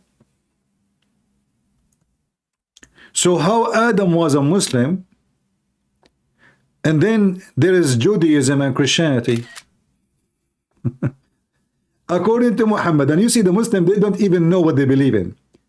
When they want, Isa was a Muslim, Musa was a Muslim, everybody was a Muslim, and then they say Christianity, and then they say Judaism. Well, they cannot be exist if Adam, Moses, Isa, they were Muslims. What kind of religion oppose itself and its belief?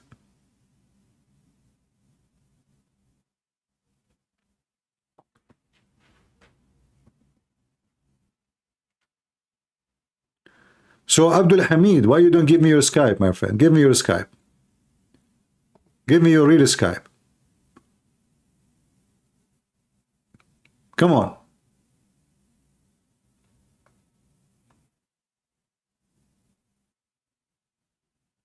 Yeah, the Muslim, they are obsessed with the word Islam. The cat, you know, the cat don't walk in the Quran. I mean, can you believe it? The cat is a Muslim.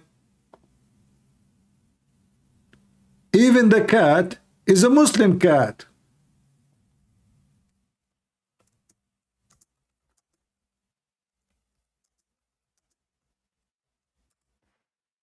Why the cat is not walking in the Quran?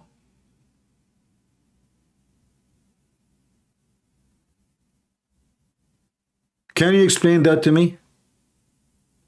It's a miracle, brother. It's a miracle of video editing.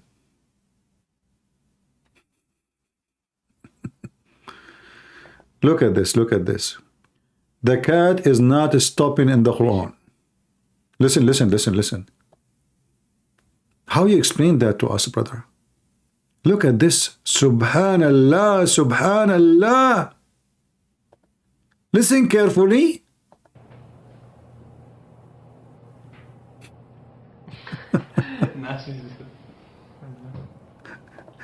Well, the cat is in the top of the Quran. What do you mean she did not step in the Quran? The private part of the cat in the top of the Quran. So the Muslim, they made videos about the cat don't step in the Quran. And that was a clear evidence from God that this cat is a Muslim cat. But then there is many people, they start looking and see, reading if this is true or not. Is it really true that the cat don't stop or step in the Quran? We have there is an infidel, his name is David Wood. This guy is, you know, he have a friend, he have a Quran, and he have a cat. So he said to himself, you know what, I'm going to do this. If the Quran reading, if the cat don't step in the Quran, I will become Muslim like the cat. A lot of Muslims have been sending me videos claiming that a cat will not walk on the Quran. And they're presenting this as evidence for Islam. Evidence that proves that the Quran is the word of God. Oh, look at this, some music too.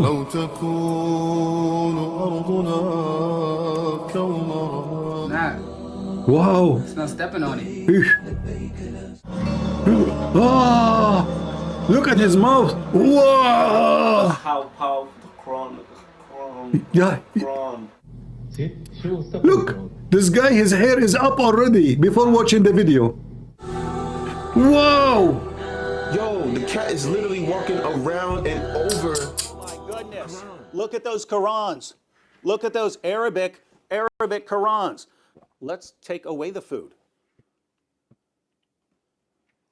The cat is still standing on a Quran. A cat will not walk on the Quran. That's the Arabic right there.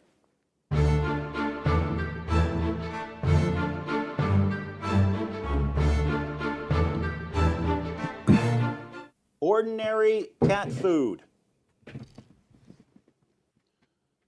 Why is this cat so quick to walk all over the Quran? Will you walk on it for a string? You'll walk on the Quran for a string? But I thought a cat will never walk on the Quran. That's the Arabic. That's the Arabic of the Quran, that this cat is walking all over for a piece of string. It's not even going for food. This cat has absolutely no respect whatsoever for the Quran. Do you know why? It's because cats have absolutely no respect for anything. Is this cat possessed by a jinn? No respect for the Quran whatsoever. Some cats like laser pointers. Come here. Come here. Will you walk on the Quran for a laser point? Huh? It's so easy to get this cat to walk on the Quran. She's seeking knowledge from the Quran. She's seeking knowledge. Now the cat is just pawing randomly at the... Okay. This is Abu Hamid. This guy is a kid, you know, you remember him? The one who claimed to be a sheikh.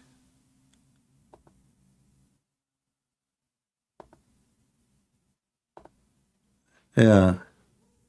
Hold on, give me a second.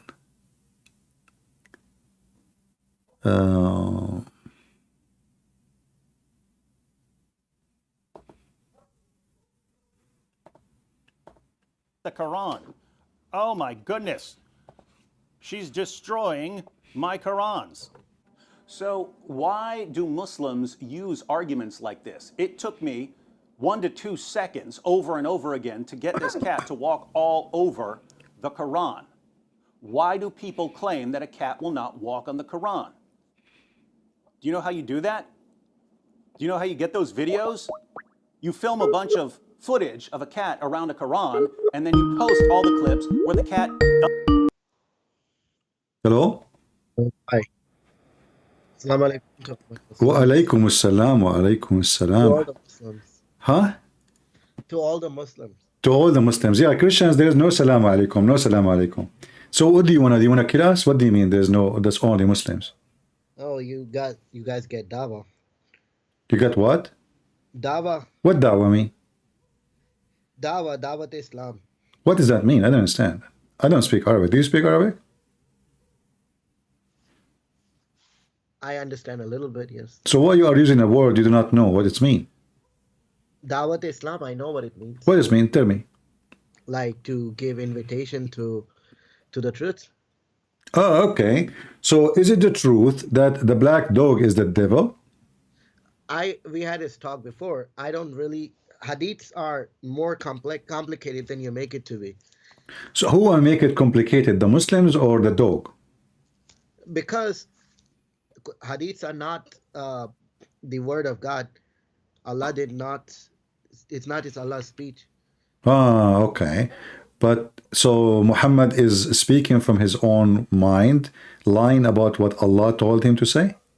No, it's like somebody said this, somebody said that. Like, it's not the pure word. Like, I mean, you understand. For example, if I tell Okay, you a story okay, today, I will go with you as long you go by what is true, and the truth is in the Quran, correct? yes. All right. What is the punishment of having sex with your mother according to the Quran? It says, do not commit any immoral sex. But I'm not asking you about what it says don't. I'm saying what is the punishment? It's too, like the woman says if she commits immoral sex, This is not about a woman. This is different. This is different story. This is about okay, you know what? You mentioned to me that if the woman she do commit sin, what is the punishment? You put her if she commits the sin, if the woman is the one doing it, then you lock her up till she dies. Ah, the woman she is doing it. If she asks for forgiveness, what do you mean? What do you mean she is doing it? Doing what? If she is committing any unlawful sex, I mean, you can see in the Muslim world there is no like if you compare it to the Christian world, there's so much unlawful sex happening. But if you compare it to the Islamic countries, there's almost none. Okay, I want to go with you. So why, according to Saudi Arabia, 45% of the city of Jeddah, they have sexual relationship with a family member? 45%. 45%. Brother, sister, no. Brother, sisters, family member. Or even mother with her son or father with his daughter. So you Muslims, you do have all kind of sexual relationship, and you claim you have the lowest when you have the most corrupt nations in the world. Do you have, hold on, do you have bars in your house and your windows? What? Do you have bars? Do you have bars over your windows? Balls? Bars, metal, steel. Bars. Do you have steel bars over your window? Oh, no. How come? Are you living in the West? Yes. But if you live in Pakistan, are you secure? Are you secure if you don't have steel bars over your window? No. Yeah, we had those. All right, because the whole country is full of thieves, correct? No. So what happened? That's different. What do you mean what happened? Why you need to have bars when the view is not nice? You feel like you're in a jail. But because in a Muslim country, if you leave your window without bars, they will break into your house in 5 minutes. This is the truth. Well, that's separate from religion. I mean, this is the religion, Islam and Muslim. You are your one who just said to me, you Christian do this and that, and then the second I ask you what you Muslim do, you suddenly separate between this and that. Let me ask you, is it true that #1 country in the world who search for sex with donkey is Pakistan? No. What if I show you? Those are not Muslim people who are doing that. So the country of Pakistan are not Muslims? No, those people who do those such acts. But why you are beating every country in the world? Okay, listen. Why you are searching for sex with donkey? Those men who do it, first, they're not Muslim. Second is that because okay, hold on. Save their okay, daughters. why they are not Muslims? Isn't it the Quran says Allah forgive all sin except shirk? Yes. So they are Muslims. Why you are lying? No, those are, I mean, a Muslim man wouldn't do such things. I mean, it's forbidden. No, it's not forbidden. Show me where in the Quran it says it's forbidden for you to have sex with donkeys. Go ahead. It says unlawful sex, and nowhere it says unlawful between man and women, not about sex with donkeys. Okay, where does it say do not have unlawful sex only between man and woman? It says do not have unlawful. It says that it's okay. Okay, give me the verse talking about unlawful sex, and I will show you. It's about women and men. Hold on. Go ahead. Don't fornicate.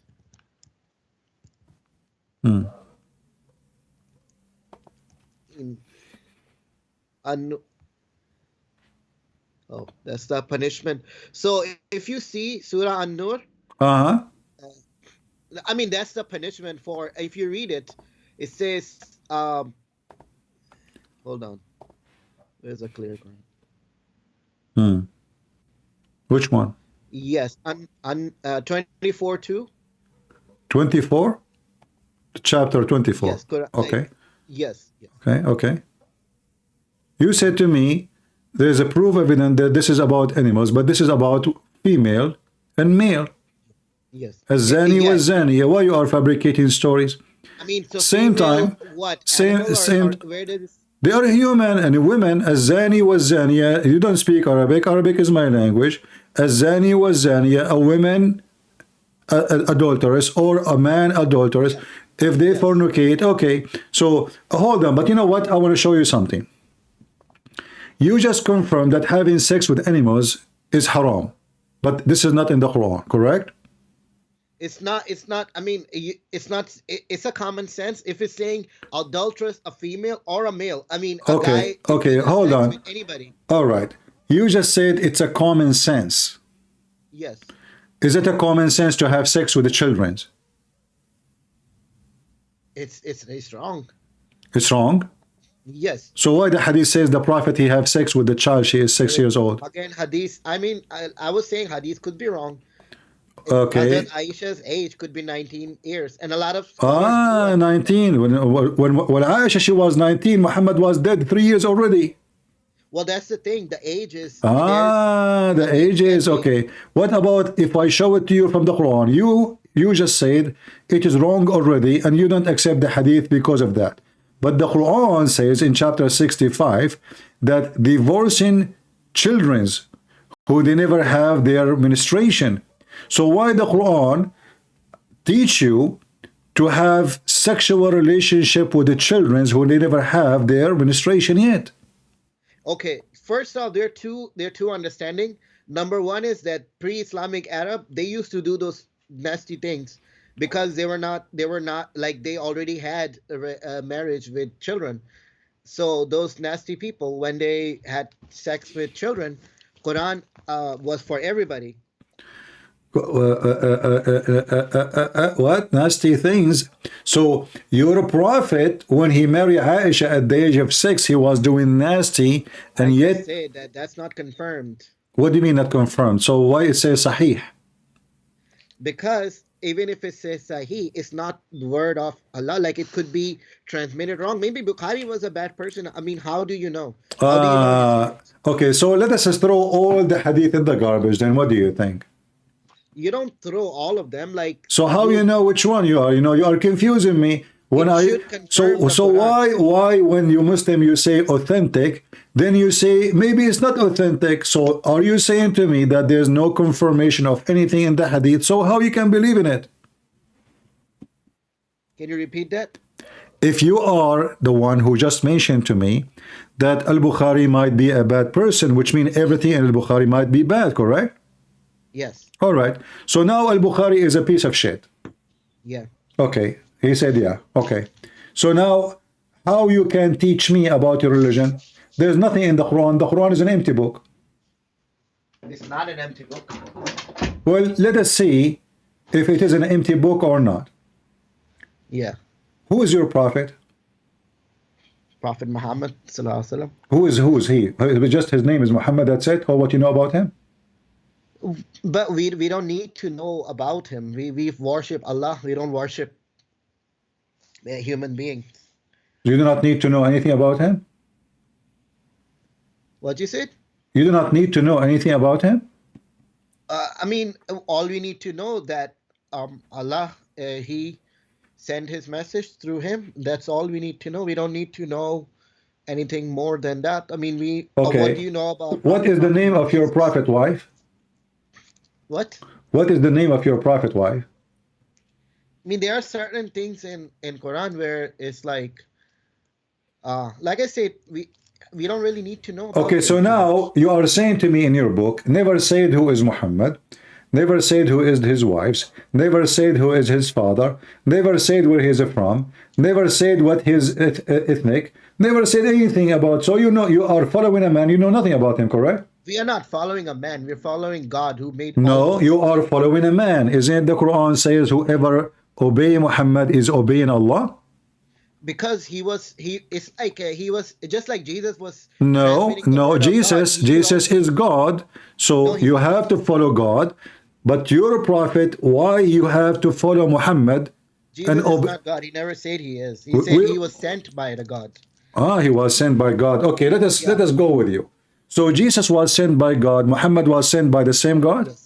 Yes. So how come Jesus did not do crimes like Muhammad?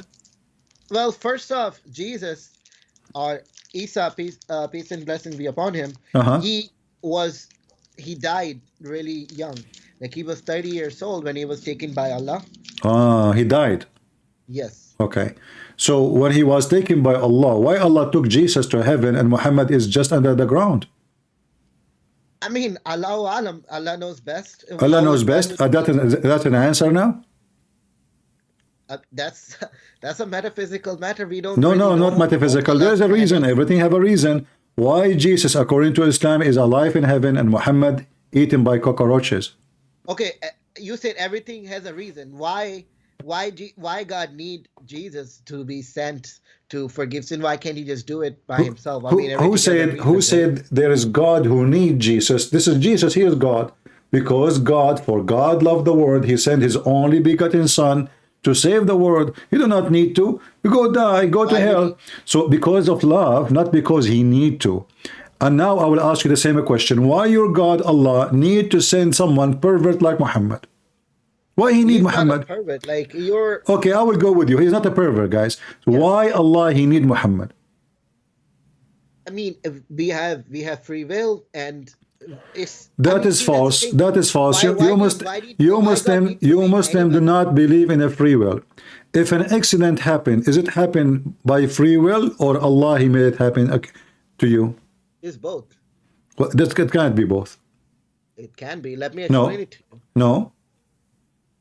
Either Allah decides for you, No. or it was nothing to do with Allah. Well, Allah controls everything. He's like this. He's Okay, like the did Allah, Yeah. he planned things to happen to you. Yes. Yes. Okay, that's mean you don't have free will.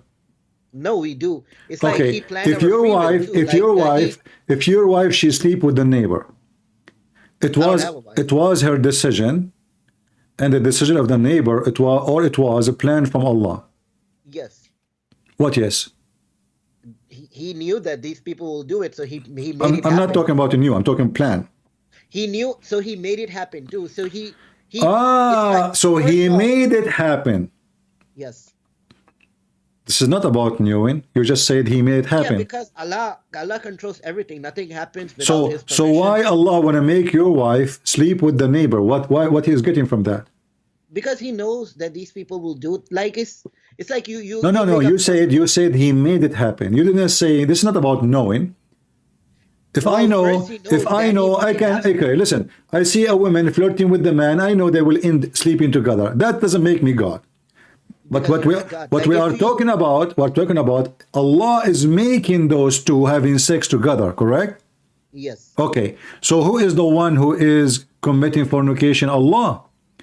For No, it is your because God. Without Allah's permission, nothing will happen. If Allah doesn't allow this to happen, those people will be frozen. So forever. It So won't even Allah occur. gave a permission to the man to sleep with the neighbor wife, and why Allah he gave a permission for that? Because if He doesn't, it will they will be frozen in time forever. Because without Allah's permission, even a leaf won't move.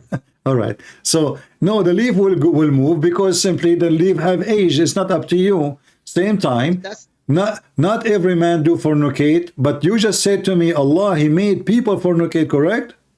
because because that's without Allah's will, nothing happens. Okay, Like, I read mean, for me, do read you- for do you me, believe- read do you for me, believe things read happen for me, without God's read for permission? me what it says on the screen.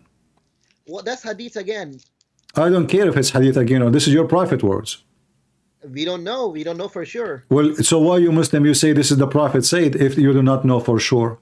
Because people can believe whatever they want to believe. No, Just you like are guys no. being I will tell you why. You are Christians, just believe you that are God just can a have liar. You are trying just to escape the embarrassment of what your prophet said. So anything now we show you in the screen, you say, "Well, this is what they say," but there's no proof of it. Well, there's no proof of the Quran. The Quran and the Hadith they are collected in the same time.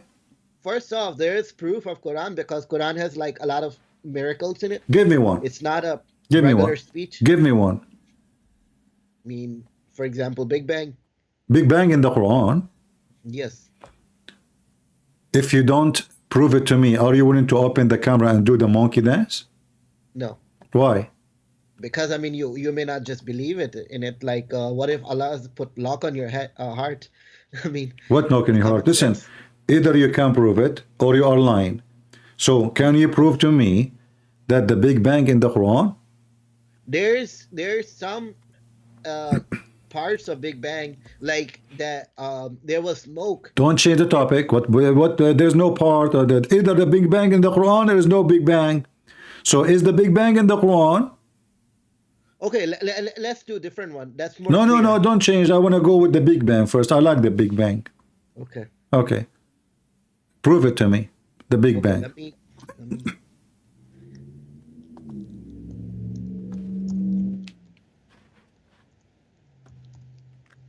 There's more than that. Like there's a development of fetus. Oh, okay. We will see. If you see, huh? We will see. We will see. Okay, like first let's do this. So if you go to 2130 Quran. Uh-huh. Yeah. So if you see, it says that the heavens and the earth were joined as one unit. It says that. And, huh? Read with me. Read with me. Read with me. What it says? What translation you are reading? Hold on. Translation of a translator. His name is Hold On. No. It's a clear Quran. His name is No. The translation of the Quran you are reading is called the Clear Quran. Yes. But are you sure this is a clear Quran? That's what the name is. I mean, Okay. So the name yeah, is a it's clear called. Quran, but the Quran isn't clear. Got it. Okay.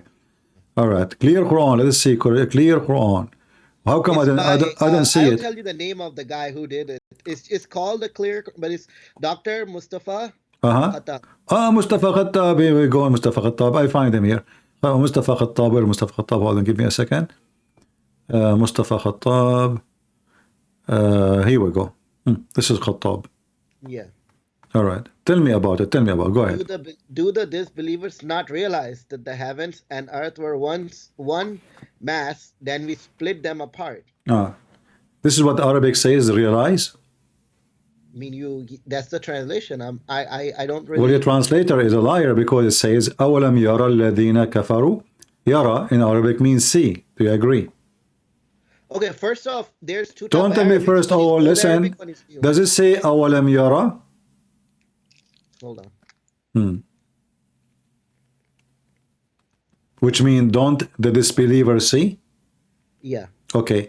Did disbeliever in the time of Muhammad see the Big Bang? It's not a real seeing. It's more like. It's not the real see. It's a fake see. No. So, Like, sorry. you're twisting. Listen. First of all, the verse you are quoting for me is proving that Muhammad is an idiot. Muhammad, he think that the earth and the heaven, they used to be connected and they are separated, but they are not, because we are swimming inside the space, not the opposite. Listen, no, this is what it says. This is not. It says we split them apart. Is that correct? Yes. Okay. That's what Do the Big Bang believe? Hold on. Do the Big Bang believe that there was earth and heaven connected, and then they split two parts? It was all in one. No, this is not what the verse is saying. No, it says the earth and the heaven. There was earth and there was heaven. They are one mass. There is earth and there is heaven. Don't make things up. Okay, read Doctor. You can see it says one mass. What it says one mass, it says it clearly. Listen, no, the word mass is not exist. Don't make things up. It says that, listen, this is a false translation. What is the word mass in Arabic? Show me. I mean, why would he put it there? Like, what Arabic says, they were ritqan, they were, stitched together. Stitch. What joint entity? It's stitched together. No, stitch it. The word you use is stitched together. So there was earth and there was heaven. They already exist. But the Big Bang don't say that. By the way, the Big Bang, Abdul, number one, the Big Bang theory proving to be wrong. In case you do not know, you are too late with science. Number two, here I will go with you. So do you agree with this, that the earth and the heaven, they used to be one? Yes. Okay. There was only one mass. Hold on. So why so the earth, based on this, is not created before the heaven, correct? What? Can you repeat? The earth is not created before the heaven. No. So the earth created after the heaven? They were one mass, one unit. Abdul, according to the Big Bang theory, the earth created millions and billions of years after the space. Yes. All right. Yes. So is the earth created before the space according to Islam or after? I mean, it confirms to a second ago you say these scientists, they say the earth created millions of years after the space. Did you say that? Yes. All right. So let me repeat the question again. Is the earth created before the space or the space created before the earth according to Quran? Well, I mean, if you don't tell me. I mean, give me the answer. Don't play games. Is the earth created before the space or the space created before the earth according to Quran? According to Quran, earth was created later, after. Are you sure? They're like, yes, but they're... No, give me. Just say yes or no. Are you sure? Yes. So the earth is created later. Let us go to the Quran and see. Here we go. We can move to a different No, don't move. Where do you want to move? What are you talking about? Huh? People will kill me if I move away now. It's time for comedy. So read for me chapter 2, verse number 29. And remember, you are the one who agreed that science says the earth created long after the space. But this is... Earth, if you say, okay, that's what I was trying to explain it to you. Don't explain. You answered that already. Now read the Quran for us. Already you agreed that the earth created long after the heaven. Everybody listened to you. Everybody heard you. But the Quran says the opposite. Okay, earth as in matter was created same time when the space was created. But if you're talking about the globe, no, that's false. Earth as matter is not created because simply there's no earth yet. So don't make things up. I'm talking about the earth, then it's earth. According to science, there's no earth. Listen, you agreed, I said, is it true that according to the science, who they claim with the Big Bang theory, that the earth created, and I use that word with you, millions of years, billions of years after the space, you said yes. Okay, so now the earth is created before the space, or the space is created before the earth? You say the space is created before the earth, correct? Yeah, you have to specify. You're talking about planet Earth, or you're talking about the Earth as in matter, like dirt. What dirt? You know what Earth has also two meanings. There is earth or not? That's the question. I don't care how it look like. There is earth or not? Planet Earth is... I don't care if it is dirt, not dirt, if it is shish kebab. Maybe it's made from hummus. This is not the question. Is the earth created after the space, or the space created before the earth? Planet Earth was created after the space. Then read for me chapter 2, verse number 29. Okay, let's see. 29. All right. He is the one who created everything in the earth for you. Then he turned towards the heaven, forming it into 7 heavens. So which one created everything first? Well, it's not saying that he did not create the heaven. He was finishing it. No, does it say everything in earth created before everything in heaven? Yes. Okay, so everything in earth created before anything in heaven, correct? No, it's not saying that. It's not. Okay, first off, you're twisting the scripture. It's not saying that he created the heaven afterward. He said that he finished the earth, then he formed the 7 heavens. Okay, so according to the Big Bang, the earth was complete when the heaven yet is not completed, correct? Oh, we don't know the whole detail. What do you mean we do not know the whole? It says that he created everything on earth for you. Then he went to heaven and he formed it into 7 heaven. So the format of the galaxies, if we say those heavens, they were not exist, and the earth is exist long before. So how you say to me you Muslim believe in the Big Bang and the Quran teach the Big Bang, when the Quran confirmed that the earth came to existence before the heavens came to existence? Can you repeat that? Are you slow? Yes, my connection is slow. Your connection. Okay. So as long you believe in the Big Bang say the opposite, and you agreed. Here it says the opposite of the Big Bang. Everything on earth is finished first, and then Allah start working in the heaven. Yes. So is the star as a sun created before the earth or after the earth, according to Islam?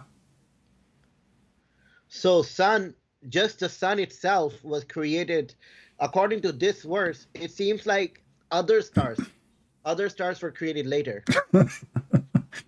Let's go to a different. Can you ask me? Can you answer the question when I ask you? Try. Don't play with me. You can't play with me. I'm asking you about the sun. You answer about the sun. Don't tell me stars. I did not say stars. I said, is the sun as a star created after the earth or before the earth? Before. Can you give me the reference? I'm talking about like in science book. Okay. Even the Bible says that it. According to science books, the sun created before the earth, correct? Yes. All right. So why here it says he created everything on earth and then he formed the heavens? According to Islam, the 7 heaven created when? after the earth was finished. Thank you. And where is the sun located? Is in So the... okay, wait. Give me listen. It did not say that he was creating the earth, everything in the earth. So we know. No, it says he created. It says it is he who create for you everything. Did you see the word create? Yeah. Okay. Same for the heaven. So he created the heaven, he created the earth, and the earth he created before the heaven. And now, as long you agree that the earth is created before the heaven, that means there is no heaven, correct? Until it's created. There are no seven heavens, yes, at this point. No, there is no heaven at all. Where does it say there's no heaven? It says it turned toward the heaven. No, it says... There is a heaven. That's okay, why, hold on. Okay, listen. If there's no heaven, how can he turn toward the heaven? All right. Well, this is a good question and proving Muhammad to be a false man. Why? Because if there is no heaven, how you can turn into heaven? This is, you guys, listen, did you hear it? If there is no heaven, how he can turn into heaven? So let us go to different verse in the Quran. People will laugh at you. No, listen. No, you listen. No, you listen. Hold on. You are the one who asked the question, and now you put your prophet in trouble. So here we will find the following. Read with me this verse. 29. In chapter 41. Chapter 41. Allah, he created the earth. Read for me. You can read it from verse number 9. Okay, hold on. What chapter? 41? 41. Okay, hold on. And we can look at the tafsir too. Oh, hold on. As long as you like the tafsir, so why you don't say that, guys? The problem solved. We can look at the tafsir too. So why you are giving me headache? Let us go to the tafsir, chapter 2, verse number 29. Listen, guys, this is the same guy he called me last time. When I said to him tafsir, he refused to accept. He said to human, they are human. Yeah. Now he mentioned, look, he made a mistake. Are you going to bite your fingers now if I open the tafsir? Listen, we can no. Did you say we can see the tafsir too? If it confirms with the... If it's confirm your lie, you accept it. If it doesn't confirm your lie, you don't. Is that what you are saying? Listen, Quran is for all the time. Listen, so did you say to me, and everybody heard you, we can see the tafsir too? Did you say that? We can, just to get an idea, but it's not. What do you mean idea? What do you mean idea? Idea of who? Like the scholars. Did you just call them scholars? I mean, they're human beings. I mean, come on. So, they are a human being. So what? You call them a scholar, that means they are way more knowledgeable than you, correct? At that time, yes. At that time. Now you are smarter than them, correct? We have more knowledge about the space and all that. Yes. So now we change the Quran meaning at that time. We understand it better. How you can understand it if you don't even speak the language? Translation. I mean, we are reading it. Okay, hold on. When you said to me a minute ago that we can see the tafsir too, do you know? We can to get an idea about different things, dude. Listen, Abdul Wadud, Abdul Wadud, listen. So when you said to me we can look at the tafsir, yes. That means you as a Muslim you consider the tafsir, correct? Not 100%, no. So why you want us to look at it? Just to waste time? To like different, so tafsir we can look it up not for like scientific evidence because that's we know better, but if you see like the okay. So now now he bite his tongue. He don't want to go to tafsir because tafsir will get him busted. So let us go to the Quran, chapter 41, verse number 9. Read for me. Hold on. 41 verse number 9. And after this, we will go to another miracle. We can go. Another miracle. Miracle. Okay. Read for me. Chapter 41, verse number 9. How can you disbelieve in the one who created the earth in 2 days? And how can you set up equals with him? Okay. Do the Big Bang believe that the earth is created in 2 days? It's a yom. Yom means like period of time. Really? Yom mean period of time, not a day? Yeah. So why it says day? I mean, it's just translation error. Ah, it's an error, guys. It's an error. No, in Arabic it says yom. Translation error. No, Translation. The translator no. made The an error. word yom in Arabic mean day and only day. No, no, no. Okay, yom. I know enough that yom means like a period. No, yom mean a day. Dude, if you hover your mouse on the word yom, you know there's actually a corpus where you can see the words, like they have different meanings. Ah, you want to teach me Arabic now? Not me. I'm saying like there's Okay, a Quran read for me. Read for me. As long you mention the word yom mean period. Yes. All right. You know, if you go to corpus.quran.com. Just shut up. I mean, come on. Just shut up. You are just an idiot. Now you're getting busted. Okay. Read for me what your prophet says about yom. Read for me. Look like your prophet do not speak good Arabic, and you are a Pakistani boy who speak perfect Arabic, even though you do not know how to say your prophet name correctly. Read for me what your prophet said. Muhammad, what is wrong with that? You do not know how to say his name again. Muhammad. Muhammad? Yeah. I never heard of such a name. This is new. Go ahead. Read for me what it says there. Okay. Some hadith says the messenger. Yeah, the messenger of Allah took hold of my hands and said, Allah, the exalted and glorious, carried the. I mean, you're wasting my time reading. Don't read it. Read it. The created the earth on Saturday and the mountains on Sunday, the trees on Monday, the things blah blah blah, labor on Tuesday. What a blah blah blah. Respect your prophet. What a blah blah blah. Shame on you. This is hadith. I don't know. Okay, I so shut up. Here it says that the word in the translation says Saturday, but in Arabic it doesn't say Saturday. It says يوم السبت. خلق الله التربة يوم السبت. You said to me the word يوم is just a period, it's not a day. Yeah. So the day of Saturday, why is saying يوم Saturday if it is not a day? I just said that. So shut up and don't lie again. Shame on you. Now we go back to the English. So in English, your Quran or your God and your prophet confirm that Allah created the earth on Saturday. Hold on. Why don't you go? This is Jibreel. This is Jibreel calling. Does it say Allah created the earth in Saturday? Where? Dude, I just say if you go to corporate. Does it say Allah created the earth in Saturday? Is Saturday is a day or it is not? It is a day, yes. Okay, then shut up and don't tell me period. Then he created the mountains in Sunday. Is that correct? According to this hadith. According to your prophet, not according to this. And he created the trees on Monday, correct? Yeah. And then he created things entirely in labor on Tuesday, correct? Yeah. And then he created light in Wednesday, correct?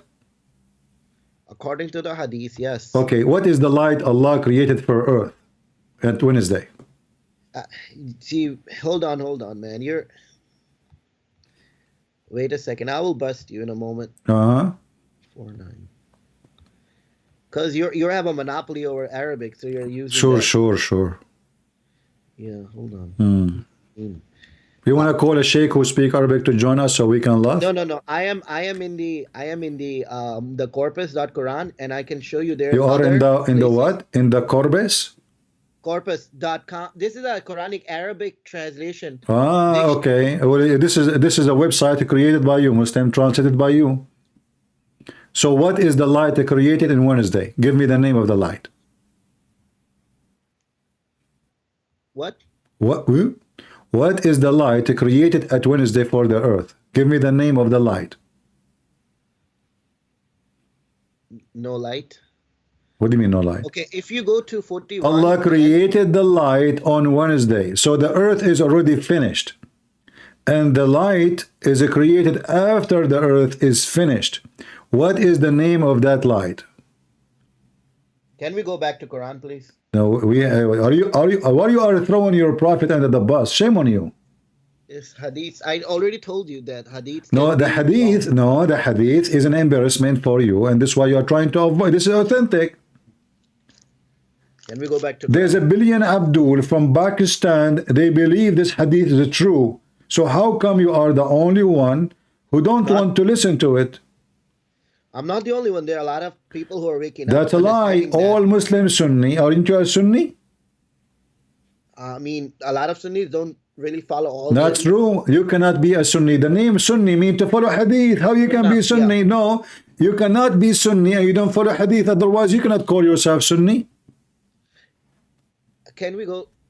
Can we go? He's trying to escape. No, hold on. So as you see, even your prophet, he explained it. It is a day, and it is having names: Saturday, Sunday, Monday. And as you see, the last thing your prophet here he created, it was the light. Do you agree? Not with this hadith is saying lies. Okay, I will go with you. Listen. So I want you to tell me what is the lie there. Are you saying that creating the stars as the last thing is a lie? Where? You're talking about the hadith? Yeah. The whole thing is lie. I don't believe No. I want you to give me the specific thing, make you believe it's a lie. Is it a da'if hadith? No, this is not da'if. This is very fat.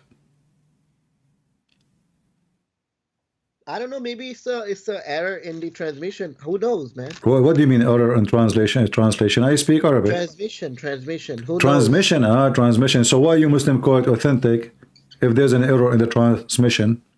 I mean, it's opinion. Let's go to another. It's opinion. Well, you are giving me opinion too. Who is you? You are not nobody. You are nobody. So you are nobody. You are not even a Muslim. Okay, hold on. Do you clean your ass with 3 rocks? No. Do you shake your penis 3 times after you pee? No, that was the... See, you are not a Muslim, you are a fraud. Okay, hold on. Do you have sex with the children?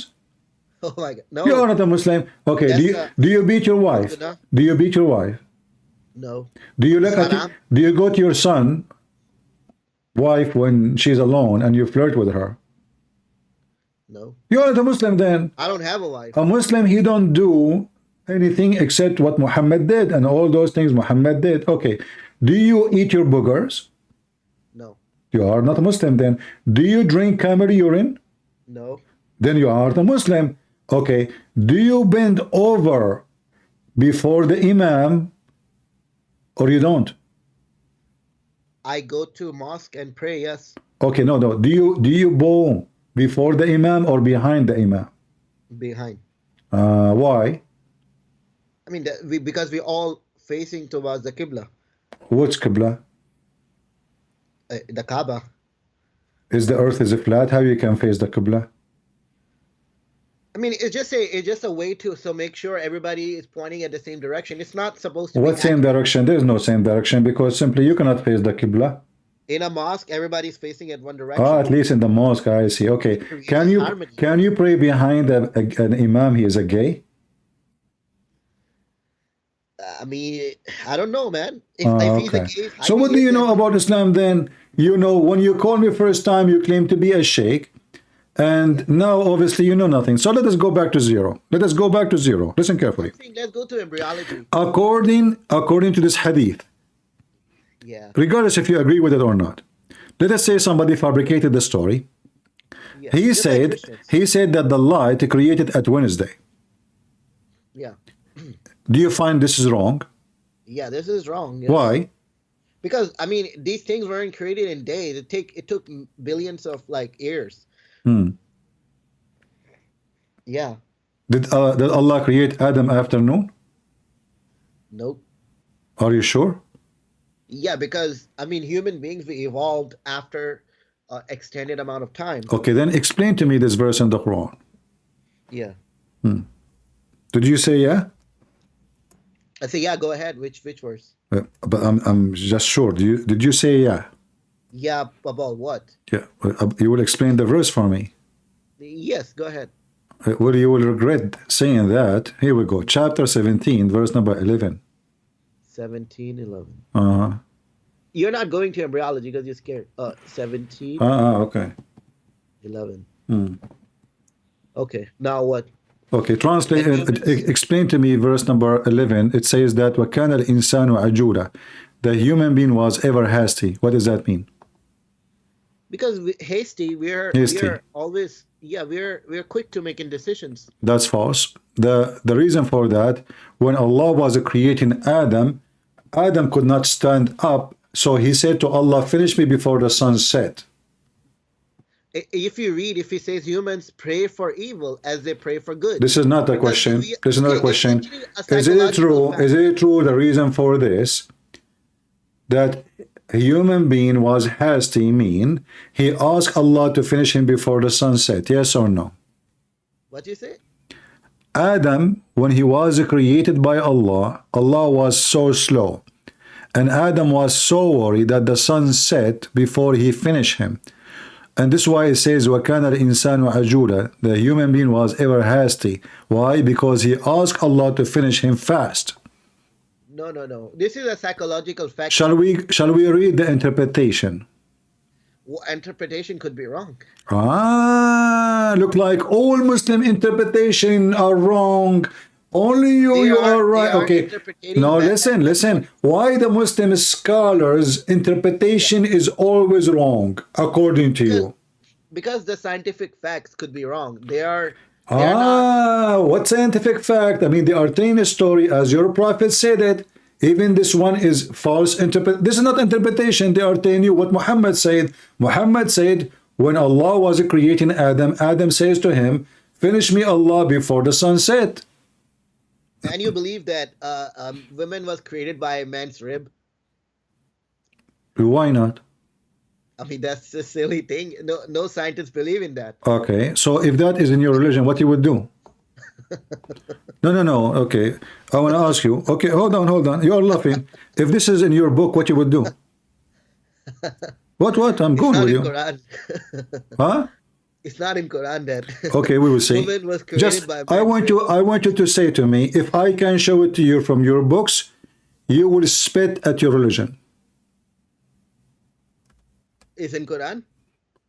It's up to me to prove it to you. How? You know? No, in Quran. If you can show it in Quran. I'm asking you.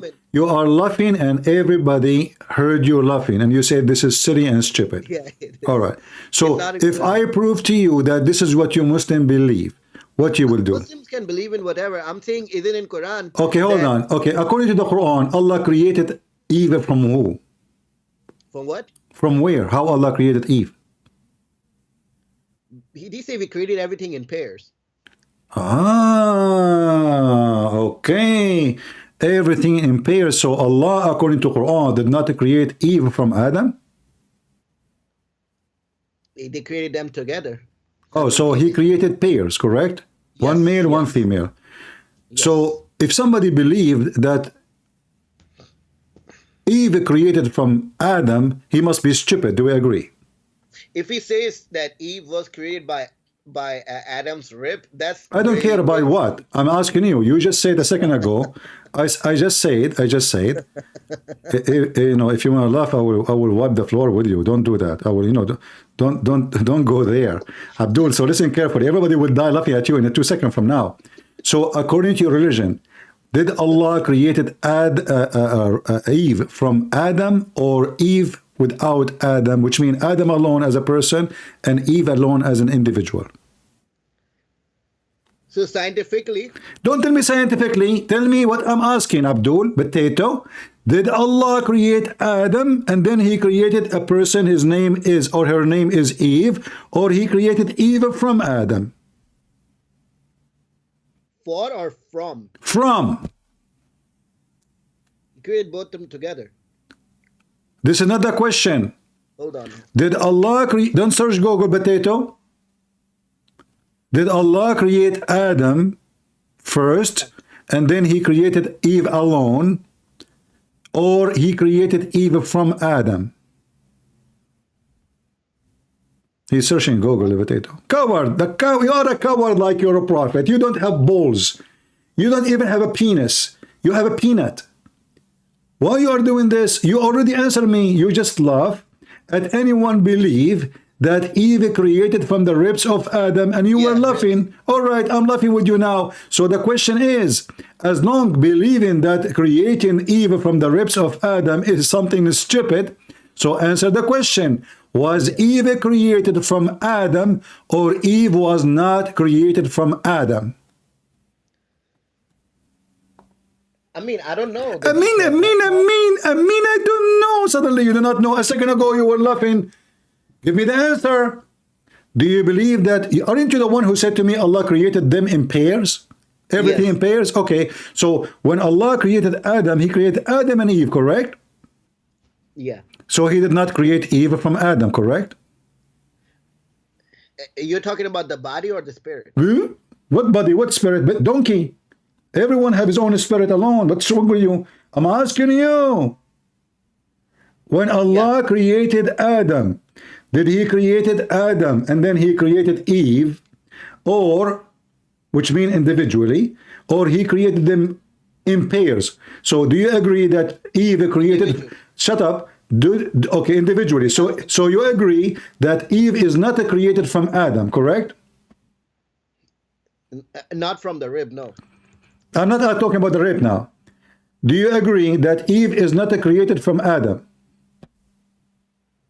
It could be like, I mean, it could be. It could be. A second ago you were laughing. What do you mean could be? If as long you are saying to me it could be, so what happened? Tell me. Allah created now, guys. It could be. So Allah created Eve from Adam. Why? How? You know, men have X and Y chromosomes. Don't stupid. Don't tell me. Adam now is exist alone. How Allah created Eve from Adam? Go ahead. Asexually. What? He can reproduce asexually. So Adam, he F himself? No, you know asexual reproduction? So Adam, he split himself? Dude, asexual reproduction, how lizards reproduce without having... So Adam was a lizard? No, this is... So explain to me how Adam begot Eve. He might have a womb in his own self too. I mean, how do I know, man? I wasn't present. Suddenly you do not know. But you were laughing. You were laughing at the Ribs story a second ago. Ribs is funny. Ribs is stupid. Okay, here we go. This is your prophet. This is your prophet, and you are laughing at your prophet. Your prophet, he said that Eve is created from the ribs of Adam, and I will show the reference right now. Somebody just copied it from Shut up, son. Shut up. Everybody is laughing at you. Here we go. This is your prophet, and you are laughing at your prophet now. Here we go. Is that your prophet saying so? In Quran, I said it. I don't care. Quran. Listen, is it your prophet saying so that Eve was created from the rib of Adam? In Quran? In the hadith. If it's in Quran, I will leave Islam. Here we go. Okay. I will show it to you from the Quran, but let's read this one first. Why your prophet saying that Adam, I don't know if he really said it or not, dude. What do you mean you do not know? I'm showing you proof. It's called authentic, and you are being hypocrite. Everybody is laughing at you. You laugh at the story. You say this is silly and this is stupid. So that means your prophet himself is so stupid and a donkey to the point a person like you who is a Muslim laughing at him. Nope.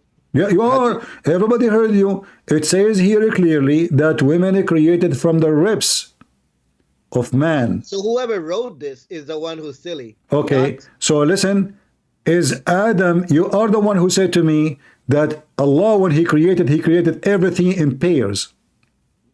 Could be, yes. What do you mean could be? Either yes or no? Not every, I mean, man, you're twisting words. Potato, did Allah create everything in pairs? Is it you who said that to me? Yes or no? So Allah created souls and created... This is not the question. I'm talking about male and female. You are the one who mentioned the word male and female too. So okay. the body, so like, when Allah created Adam, did he create Adam and Eve right away together? Or he created Adam and then he created Eve from Adam? I don't know, man. I mean... Then shut up and don't call me again, you stupid guy. Do you see why I block you? You are just a silly, stupid kid. You keep running away. No, it's just you know, you are just a son of Muta. You have no dignity. You have no dignity. Your stupid Quran, just to show you before I let you go. Your stupid Quran, just shut up, donkey. Your stupid Quran says that all mankind are created from one person. You are a donkey. You do not know your religion as the rest of you. I never saw a Muslim is not a mule. And you are one of the mules I meet every day. All the Quran, shut up. Chapter 4, verse number 1. Chapter 7, verse number 189. Chapter 39, verse number 6. All of it says Every human being created from one person, that is Adam. Shut up. Do you agree with the Quran now that Eve created from Adam? Yes or no? Yes. Then how Adam is the one where Eve is coming from? Explain. Asexually reproduce, it is possible. Prove it. I mean, it's a scientific fact. Prove that this is what it's meant. We don't know how Allah created things. No, we know. Your prophet said he created from the ribs of Adam. Yeah. Shut up. Asexual. It's just that, yeah. You know, I don't agree with this. I mean, you know, I don't like that. And I'm not going to read this. And yeah, you know, what oh, you know. And he was laughing too. This is the stupid religion of Muhammad. And this is here. A question for the scholars. What is the proof from the authentic hadith that Eve is created from the ribs of Adam?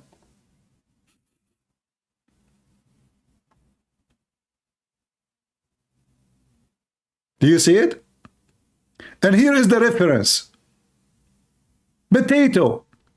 They have no dignity. They will do anything to escape the embarrassment. For this is the religion of the devil. So anything you show, he make it liquid. I don't know, this is what they are saying. You know, your prophet saying that. How we know this is true?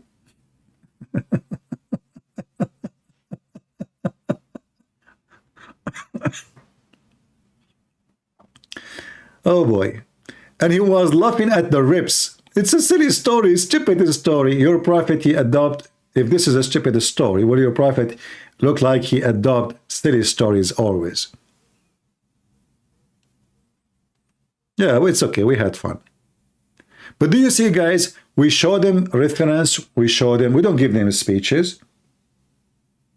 The stupid Quran, they claim that the Big Bang in the Quran, when Muhammad, he made it clear that the earth created long before the heaven and the sky is even created. Do you remember when did that? He was making fun of the Bible. He said to a priest, he was debating a priest supposedly. He said to him, in your book, God, he created the sun in Wednesday? Do you remember? This is why Muslims, they debate people do not know Islam. Obviously that you do not know his religion. And that a Christian, he know nothing about Islam too. If I was there, I will demolish that. People will die laughing at him. I will say, are you sure this is stupid? He will say, yes. I said, this is what your prophet said. And this is very authentic hadith. Wednesday. Do you see it? Wednesday.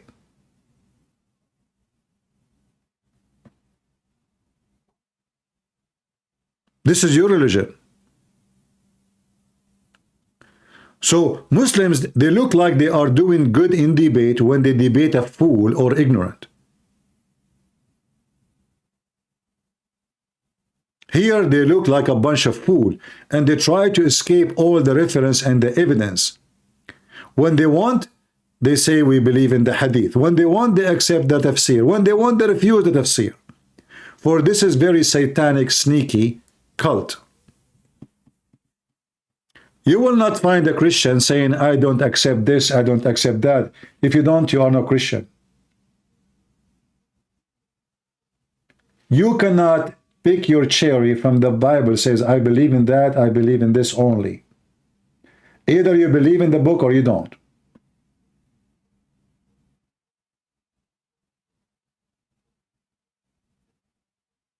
Remember always what I say. You cannot debate a liar, but you can get him busted.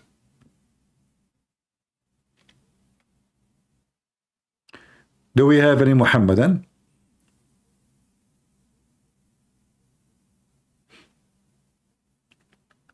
Remember, in the beginning, he laughed at the idea of creating Eve from the body of Adam. And then suddenly, Adam, he became a lizard. So the idea of God created Eve from the ribs of Adam is funny, But Adam being a lizard and he reproduced Eve without sex is okay.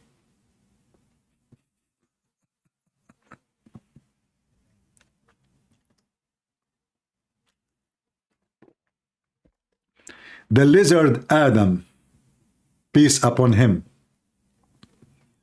Hey Adam, how you created Eve, man? What you did? You like pump her out of your anus? How you gave delivery to her? What a stupid cult.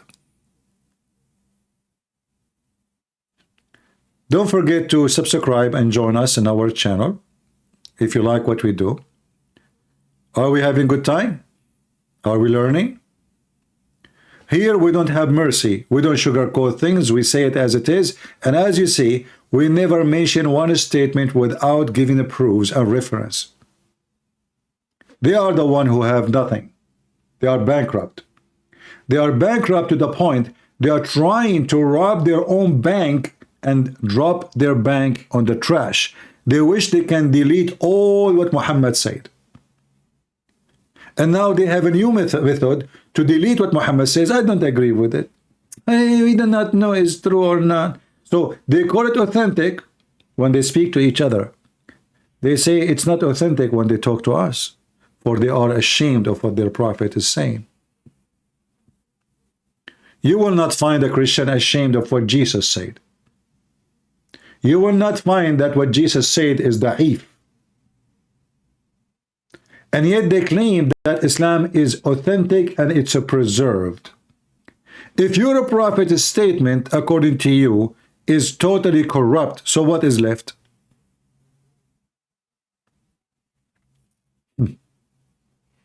What is left? Why you only debate Muslims? Why you want me to debate non-Muslims? What do you want me to debate Joe Biden? You know the thing? A person asking me why you only debate Muslim, what I would do? What do you want me to debate?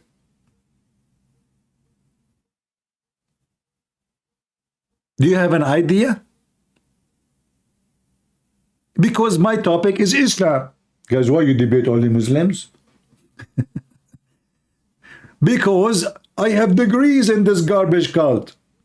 Christian Prince, why you debate only Muslims? Because this is what I do. You don't go to the ice cream guy and you ask him why you don't sell meat. Crazy people.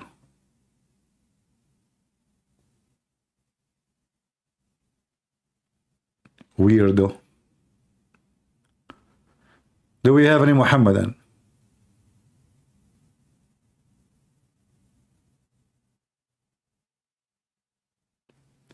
Debate Hindus and atheists. Okay, are you a Hindu? Call me, I will debate you. Are you an atheist? You believe that you are a monkey? Call me, what I will do. It doesn't matter who you are, we are going to destroy you. Do it. What Hindu? Hindu is not even a religion. I made videos about this guy Sadhguru, and you know what happened. No Hindu dare to debate me. And they don't even have a religion. What Hinduism is? Nothing.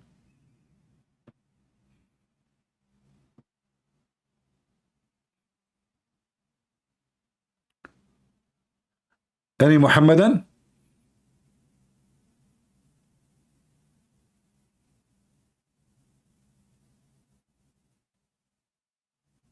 Anyone?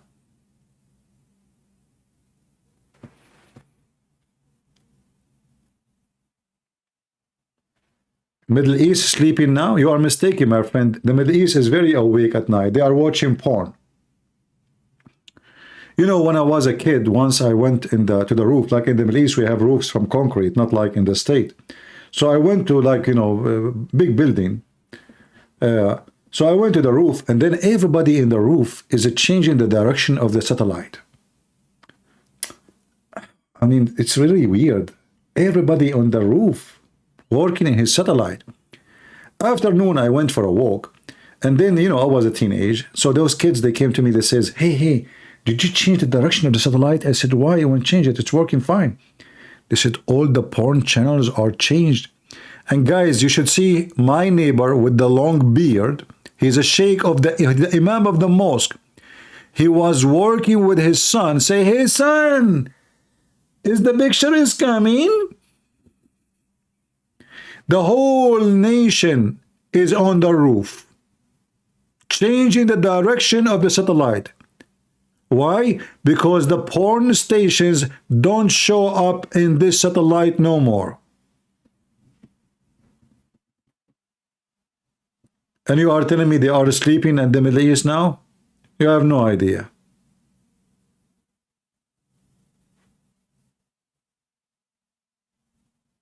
They dress as religious, they speak as religious, and they act as pervert. That is the fact. When I asked the guy, why #1 country in the world search for sex with donkey, what he said? Those are not Muslims, so turn to be Pakistan, all of it not Muslims.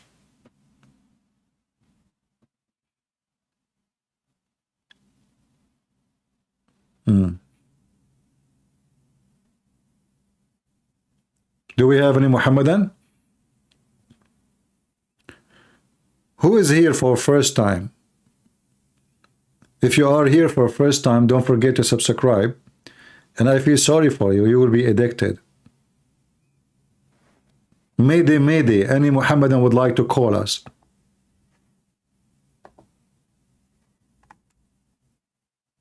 Anyone? Nobody.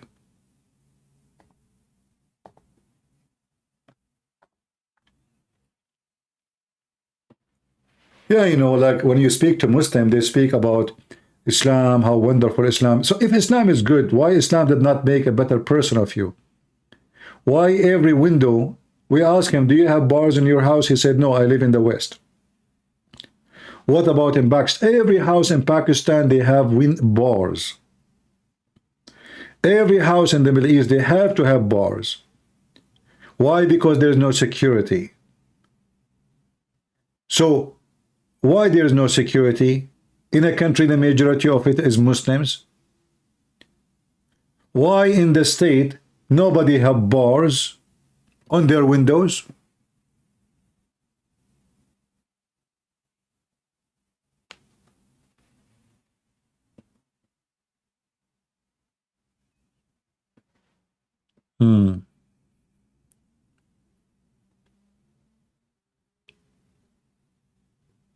A woman, she go in the bus, she will be sexually harassed, and mostly she will have a baby before she arrive to the second station. If I show you what they do in the Middle East, you will not believe it. Yet they claim that they are decent, and the West is pervert, and they are bad. A woman, she, you know, if a woman walking alone, like 3 p.m. afternoon, and it's little dark in the winter, she is at risk. I'm telling you, she's at risk. This is how good they are. Your wife in the West, she can go anywhere. And if she suffers from a problem, that will be very strange.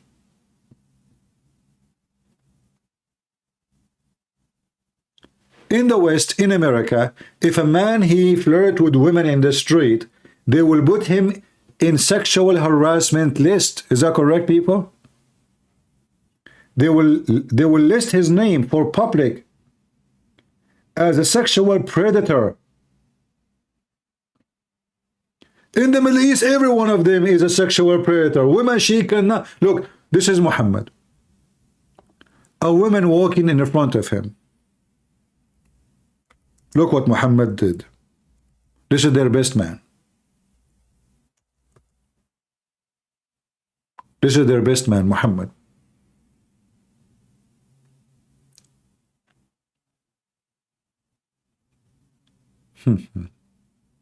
What a prophet. Their best man, he keep looking at the woman she is walking by until he is his private part is in the boing boing mood.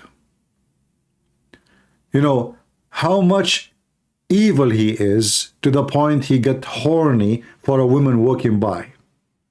What she did, she's wearing burqa. You see, they say to you, if a woman wear burqa, that prevent the man from thinking about her sexually. That is false. In fact, burqa are very, very sexually attractive, because men, they want to see what is under there, especially when the burqa is so narrow and the bottom's space between them go open. Or the Muslim women, she go in the beach and she swim with her burqa. Oh boy, you will see every single details, the one you like to see and the one you don't.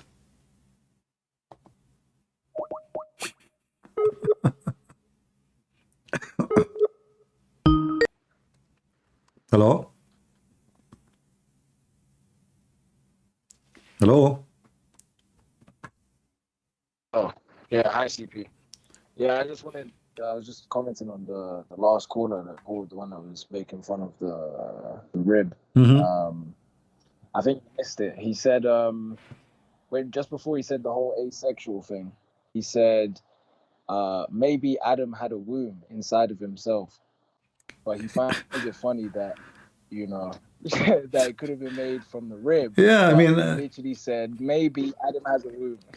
and then we get him busted that he's a prophet himself. He said exactly what he reject. Yeah. You know, and he laughed at They it. love to just pick and choose which hadith it is. Yeah. Whichever hadith helps them win an argument is the one they'll take. But if it, disproves them, Yeah, suddenly, I don't know exactly. if this is one we can trust. Exactly. And this is what hypocrite they do. You know, like either you believe in it, or you don't believe. And a Muslim, he call himself Sunni. He cannot be Sunni without having hadith. This is what Sunni mean. Sunnah, the word Sunnah is following the lifestyle of Muhammad. The lifestyle of Muhammad is not in the Quran, it's in the hadith. You know? So in order to call himself Even Sunni, that Hamza guy that you, yeah? yeah, that Hamza guy, the one that said, from John, because this is I always find it so funny when they quote the Bible, to try and disprove things, because your whole thing is you could disprove Islam, obviously, from the Bible, false teachers, whatever, but they won't accept that. They'll say, oh, but the Bible's corrupted. So you go to the Quran, which is a book that they trust.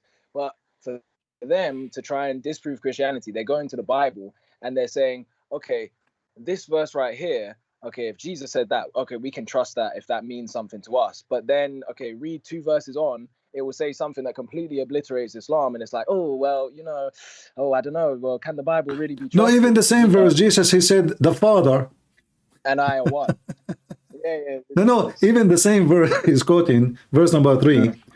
The only true God, Father, you are the only true God, Father. So in order to accept that verse itself, you have to accept that the God is the Father of Jesus. The same exact verse he is quoting.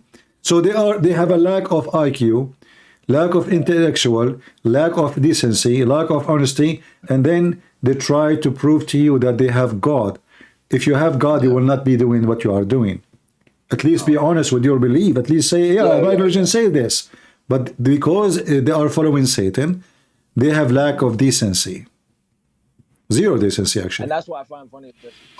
The scholars are actually, they can be more honest than your everyday Muslim, because your everyday Muslim actually has no idea what the book says. He was there saying to you, I think maybe it was the caller before. Yeah, I think it was the caller before who was there saying, no, but the translation says it was one, and you're there saying like, but translation, but just a translation, but if it actually doesn't say that in Arabic, or if we change translations and it doesn't say that, he wants that one specific translation to prove his point. Like, it's crazy.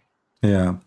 Well, what we can do, I mean, we get them busted. You cannot debate a liar, my friend. You cannot. No, you can't. But you can get him busted only. And the second you show them what their prophet he say, they deny the statement, and they deny even the Quran says Allah created everything from one person, and that is repeated in many places in the Quran. And I think the thing I've learned, the best thing that I learned from you that I didn't know before, I've learned a lot of things I didn't know before, but I think when we spoke before, we spoke about how there are almost some prophecies in the Quran that basically came true, but they're all the ones that basically disprove Islam. And the one about the, a false prophet, if he's a false prophet, then, and he says anything that's not from Allah, then his aorta will be cut. And then when he actually gets poisoned by that Jewish woman, he's literally there saying, yo, my aorta, I can feel it, it's cut. Yeah. Like, it's crazy. Yeah. He got himself busted. Thank you for your work tonight. We appreciate it, obviously, all the time. Thank you, brother. God bless you. Take care. God bless. God bless. Bye-bye.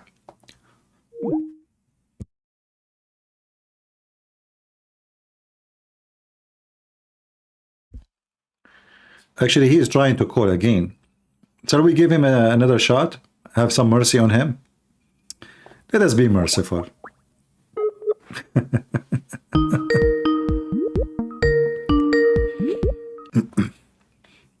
Hello. So is Adam created, is Eve created from Adam, yes or no?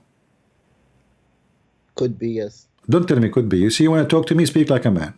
Well, the thing is, man, you're asking. No, don't tell me. Don't tell me could be. I'm showing you reference. The Quran says every soul, every person, every individual created from one person. Who is that person? Give me the name.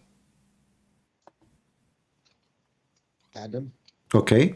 So why you were laughing, you stupid? Because you say it's created by a rib. That's. I showed you your prophet saying the same. He didn't say that. Oh, it's not in the Quran. I show it to you in the. How you're a prophet? He says something is going to be in the Quran. Are you saying to me that the Quran is the words of the prophet? I say that the hadith. You keep going back to hadith. I'm asking you why your prophet would say something stupid. We don't know. You laugh at it. We don't know if he said it or not. No, we know because you Muslim confirmed that this is authentic. There are a lot of like Shia don't believe in hadiths. Are you Shia? No, first of all, you are a donkey. Shia, they believe in the hadith, but they have their own books. Yeah, so here we go. Okay. They don't So believe are you Shia? No, I'm. Okay. Are you a Sunni? I am Sunni, but I'm. All right. When you say Sunni, that means you have to follow the hadith, correct? Not all, no. No, you cannot. It's not up to you. Any hadith, especially if it's authentic, you have to follow.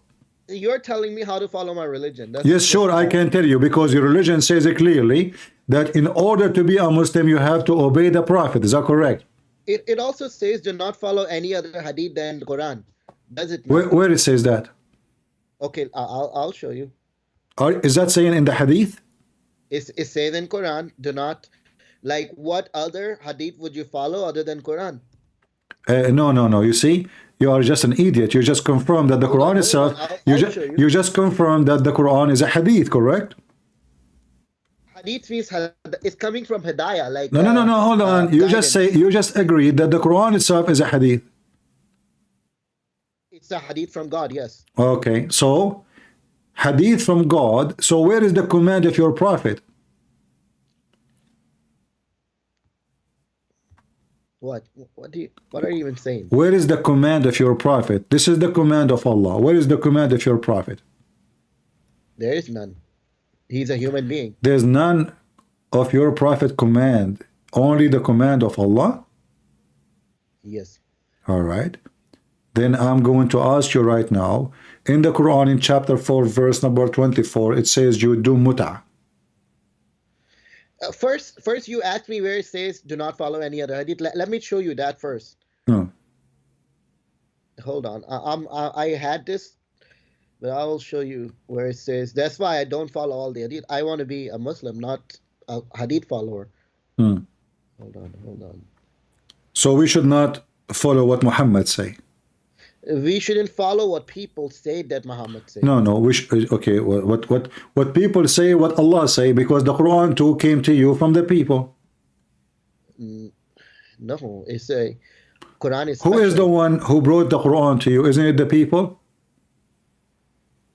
They wrote it down, but it was speech. I mean, it was narrated first. No.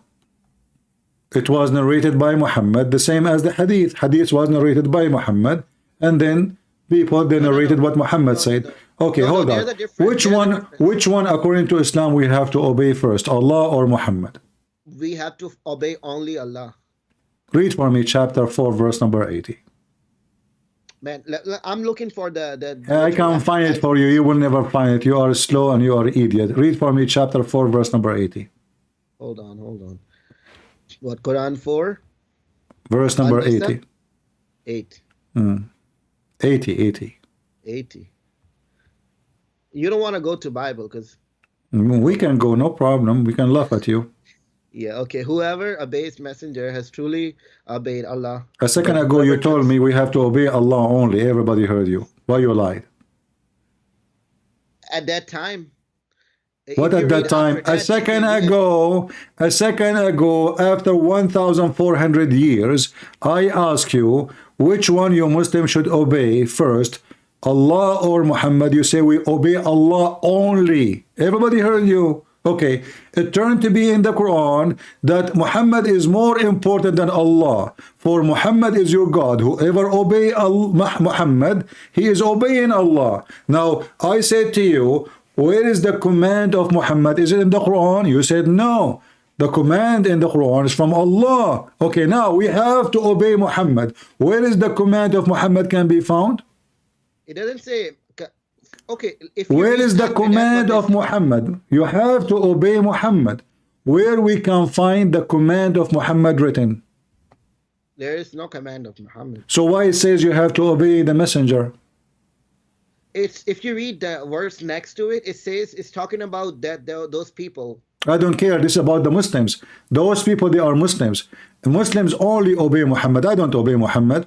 So I'm asking you, where is the command of the messenger? Because in order to obey Muhammad, Muhammad have to speak. When Allah he speak, it's called Quran. I asked you a minute ago, so is the Quran a book have the command of Allah only or the command of Muhammad? You said to me the command of Allah only. And we are going or ordered to obey Allah only. It turned to be no. It turned to be that Allah and Muhammad is one person. If you obey Muhammad, yes, the person in front of you. If you obey Muhammad, you obey Allah. If you obey Allah, you obey Muhammad. So now where we can find the command of Muhammad? No, so in a way it's like how Jesus and God... Where we can find the command of Muhammad? I'm giving you explanation of... No, don't give me explanation. I want an answer. Where we can find the command of Muhammad? Quran is. The Quran is the command of Muhammad? Because whatever Muhammad was saying, it's in Quran. Like Quran was... Are you saying to me now the Quran? Are you saying to me that the Quran is the words of Muhammad? It's through speech, like it's the speech of Allah. No, hold on, listen. Is that what your Muslim interpretation around the world say, or this is your own interpretation? This is a common sense interpretation. Shut up your common sense, you are a fraud. If I open right now Islamic interpretation one after one, all of them, they will get you busted. So do you want to challenge me? What do they say? Do you want to challenge me about what the meaning of this verse? Because it contradicts the other words. Then, like the thank you very much, guys. Did he just say it contradict? If you follow hadith, it contradicts. If you follow. Don't call me again. Because I can play for you tons of thousands of videos right now saying that the one who don't follow hadith is not a Muslim. Just get lost. The whole idea is how he can avoid accepting that he's a prophet is a donkey. That's all. I will go right now to Zakura Nayuka, peace be upon her, from Pakistan, from India.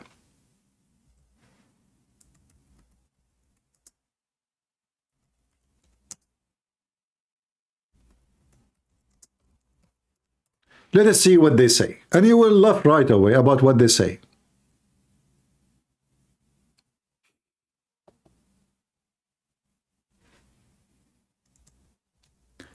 A person who believes in Quran only, and by the way, this guy, he don't even dare to say, I believe in Quran only.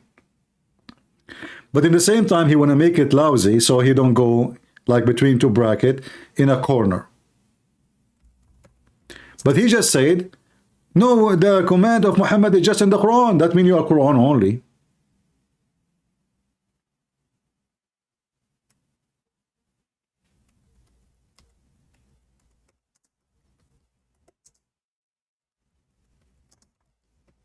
Let us see.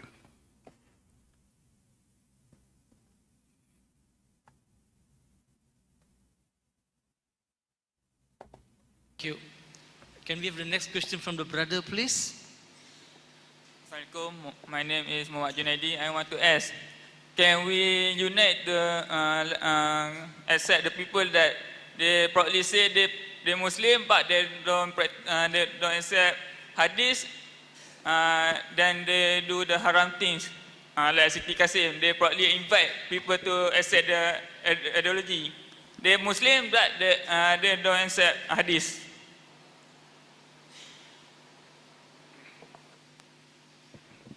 Brother asked a question that there are some people who are Muslim but they don't accept hadith.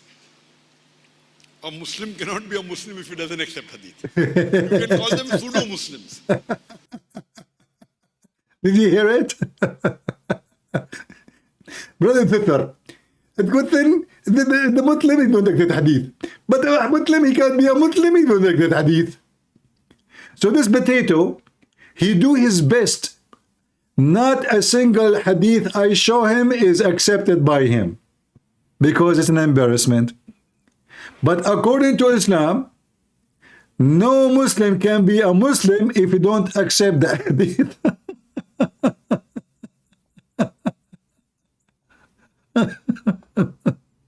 Question that there are some people who are Muslim but they don't accept hadith.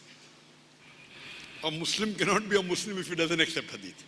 You can call them pseudo-Muslims. Right word is what? Pseudo-Muslim. Pseudo-Muslim. Because a Muslim, our beloved Prophet ﷺ said, a Muslim is not a true believer until he loves Allah and His Messenger more than anything in this world. See? Many people come and say that, only following Quran, I'm a Quraniyun, I'm Ahle Quran, I only follow Quran. You ask him, how do you offer Salah? How many rakat to pray in Fajr Salah? Where it is mentioned in the Quran? Nowhere. Which verse of the Quran says how many rakat to offer in Fajr Salah? Nowhere. Sorry? Hadith. But if you don't believe in hadith, how can you follow Islam? Zakat is compulsory. How much percentage zakat to give? Where it is mentioned in the Quran? Mentioned in the? Hadith. So without hadith, you cannot follow Quran. Quran is like a telegraphic message.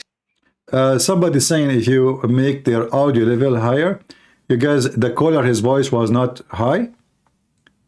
From my side was coming good. I didn't know. Is the sound of Zakir Naik coming clear to you? Because somebody saying that the sound was not clear. I don't know. For me, it's coming fine. So as you see, the Quran is an empty book. All the details about Islam is the sound is low. All right, let me see if I can fix that. I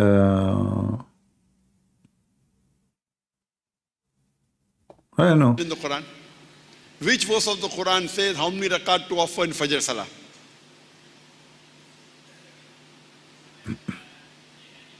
Sorry? Hadith. But if you don't believe in hadith, how can you follow Islam? Zakat is compulsory. How much percentage zakat to give? Where it is mentioned in the Quran? Mentioned in the? Hadith. So without hadith, you cannot follow Quran. Quran is like a telegraphic message. How to, some things of Salah is mentioned, but not all the details. Give zakat is mentioned. How much to give is not mentioned. So Quran is like a telegraphic book. The commentary is the hadith. So without the hadith, you cannot follow Islam. That's the reason. And if you follow Quran, only following Quran also, you have to follow hadith. Because Quran says, Atiullah, Ati Rasul.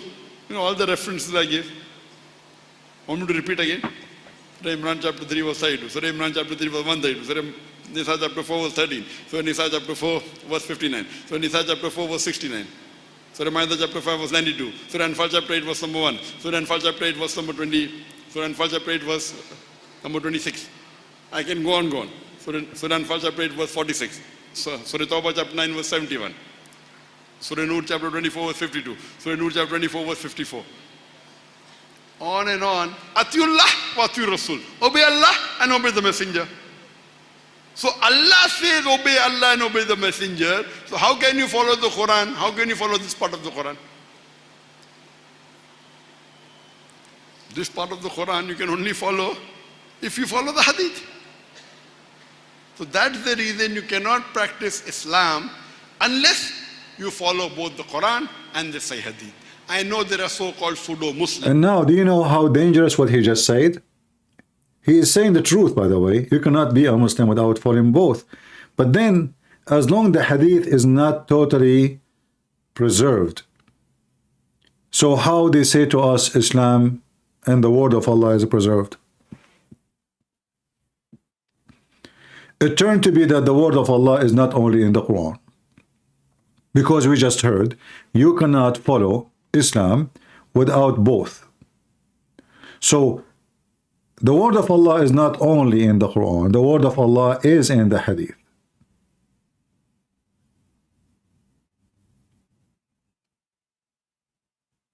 And because the Muhammadan are ashamed of what their prophet said, they do their best to wash their hands of what Muhammad said. You will not see a Christian claiming that he don't accept what Jesus said. A Christian person cannot be called a Christian unless he accepts what Jesus said. You will not find a Christian saying, oh, this statement of Jesus is da'if, which means weak. That is impossible. Because it is our God words is preserved, not their God words. For Muslims are ashamed of their prophet. His act, his teaching, his words, his behavior is totally shameful. So what they do, they try to wash their hands from the shameful stories written by Muslims, collected by Muslims, preserved by Muslims about Muhammad. You know, when somebody have a book of history and history is shameful, what he do? To get rid of the history, he try to delete the book. And this is why this guy, when he called me, he trying to escape from the embarrassment of his prophet history. One of the stories about Muhammad, that when his mother, she gave birth to him, a light came out from her vagina. And the light reached all the way to the palace of Damascus. But the Roman lived there, the Syrian lived there, the Greek lived there. Nobody, no historian ever saw a nuclear light coming from a vagina coming all the way to Syria. Not even the people of Mecca, they mention such a thing. So Muslim stories do not need evidence. I mean, how a light come from a vagina of a woman, she is inside a bedroom, and then the light went all the way to the palace of Damascus. It looked like the vagina of Mother Muhammad. She missed her target. She should send the light to the Kaaba. And why all the way to Damascus? What about to Washington, D.C.? Isn't it going to be better if it goes all the way to the Viking?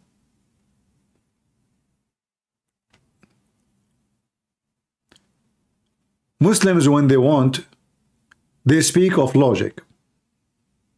When they want, they don't want logic. They are against logic.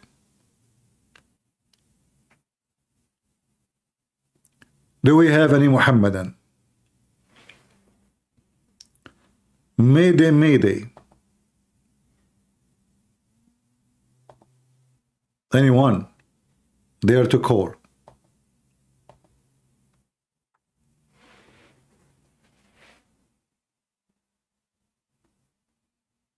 It is invisible light.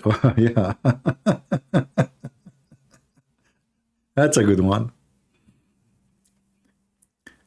That looked like the light came from the vagina of Muhammad's mother is the same as the accomplishment of Joe Biden. Nobody can see.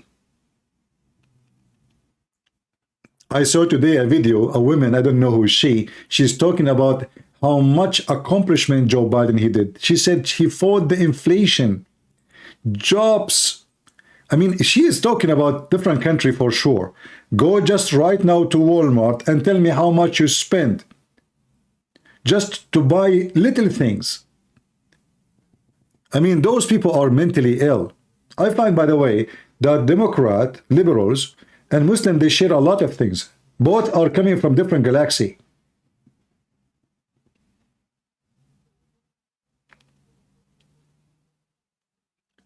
I saw a Joe Biden video saying that now the price of oil is even way better from the time of Trump.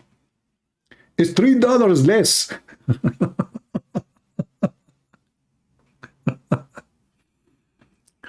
Oh boy. They share a lot of things. I mean, they lie non-stop.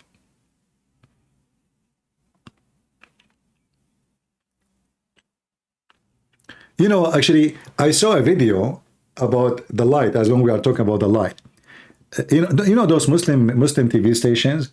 They put in TV anything, and people, they believe in it. So when the Muslim Brotherhood, they took over the government in Egypt, the Muslim Brotherhood, they are terrorists, and they are the party of Erdogan. Suddenly, the Muslim Brotherhood, they put in TV a program that there is an Egyptian Muslim scientist. He is a member of the Muslim Brotherhood. He discovered, or he created a stick. When you point this stick at a human being, is going to cure him from AIDS. A stick, brother. And he said that the CIA, they contacted him. I'm trying to remember the name of the video. Hold on. Not only AIDS, this stick, he created the stick. It's a tool. It's a very amazing. If you have a kidney virus or anything, he just point the stick at you. That's it. You are done. The American, they offer him trillions of dollars, but he refused. He said, no way. No way, I'm a Muslim.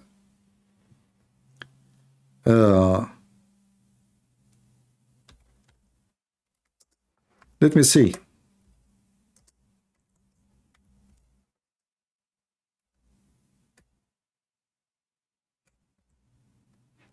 They put it in TV. The guy, they gave him a rank. Muslims. And the funny is, how stupid you are. Don't people, they will come and say, okay, let us see this guy have AIDS. You know, cure him. Go ahead.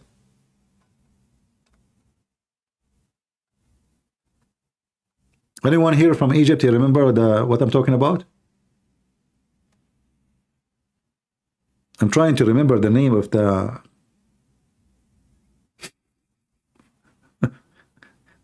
You just point the stick of the person.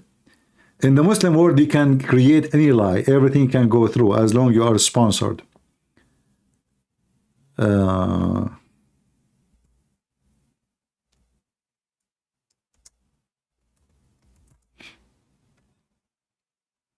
Here we go. I found it, guys.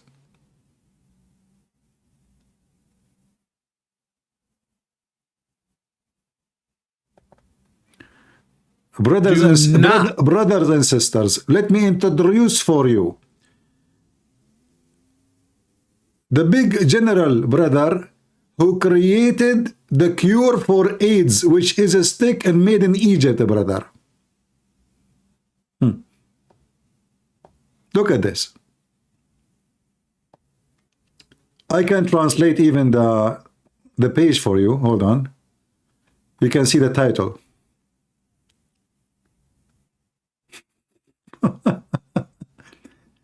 An interview, special interview with Liwa. Liwa is like a big colonel, you know, in the Egyptian army. Who the inverter, sorry, of the AIDS and hepatitis C treatment device.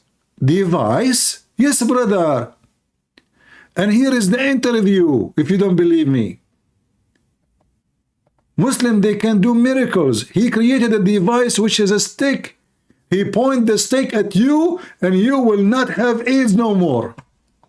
لتقرير دلوقتي ردود أفعال كبيرة بعد نشر وسائل الإعلام عن قيام الهيئة الهندسية للقوات المسلحة بابتكار جهاز جديد يصدر موجات كهرومغناطيسية تقضي على فيروس سي نهائيا خلال 10 أيام دون إحداث أي أعراض جانبية.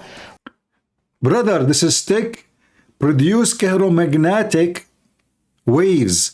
It will kill the virus in 10 days. ويحقق نجاحا بنسبة تصل إلى 100%. المعلومات and the result of this stick is 100% successful. Not like 95%. No way. It is 100%. And this is official government. I mean, this is not a joke. And look at the device, brother. بسبب تلك الأمراض، ولكننا اليوم أمام معجزة علمية جديدة قدمتها القوات المسلحة، حيث استطاع اللواء طبيب إبراهيم This is not the device, by the way. The device is a stick. I don't know why they are even showing that, but عبد العاطي من اختراع جهاز يقتل الفيروسات المسببة لالتهاب الكبد الوبائي والإيدز لتصبح مصر أول دولة في العالم. This is the scientist who can, and this is the Muslim Brotherhood. And the Muslim, they were saying Allahu Akbar, and then it turned to be everything is just a scam. Government scam. Even their government, the Islamic government of the Muslim Brotherhood. And then there's million videos made laughing at this video. Interview, and he speak about how the American, they offer him a lot of money to come to America and to share the device with them, but he said, no, I will never do that. Over my dead body.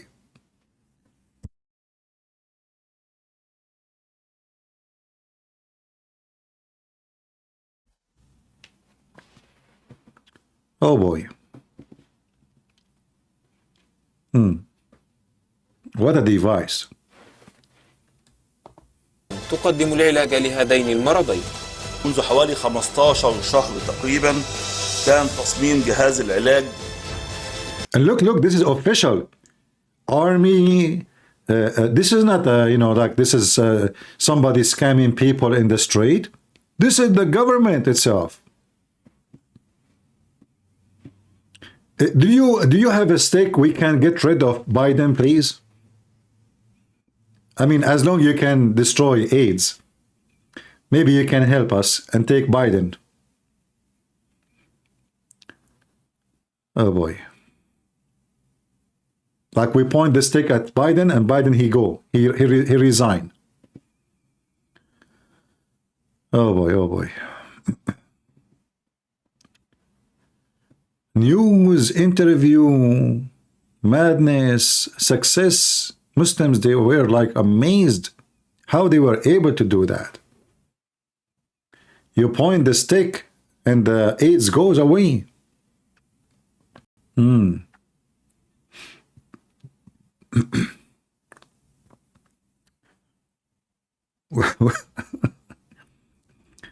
By the way, what is the stick? Hold on.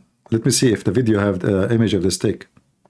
And here this guy is talking about the American, how the American tried to buy his innovation.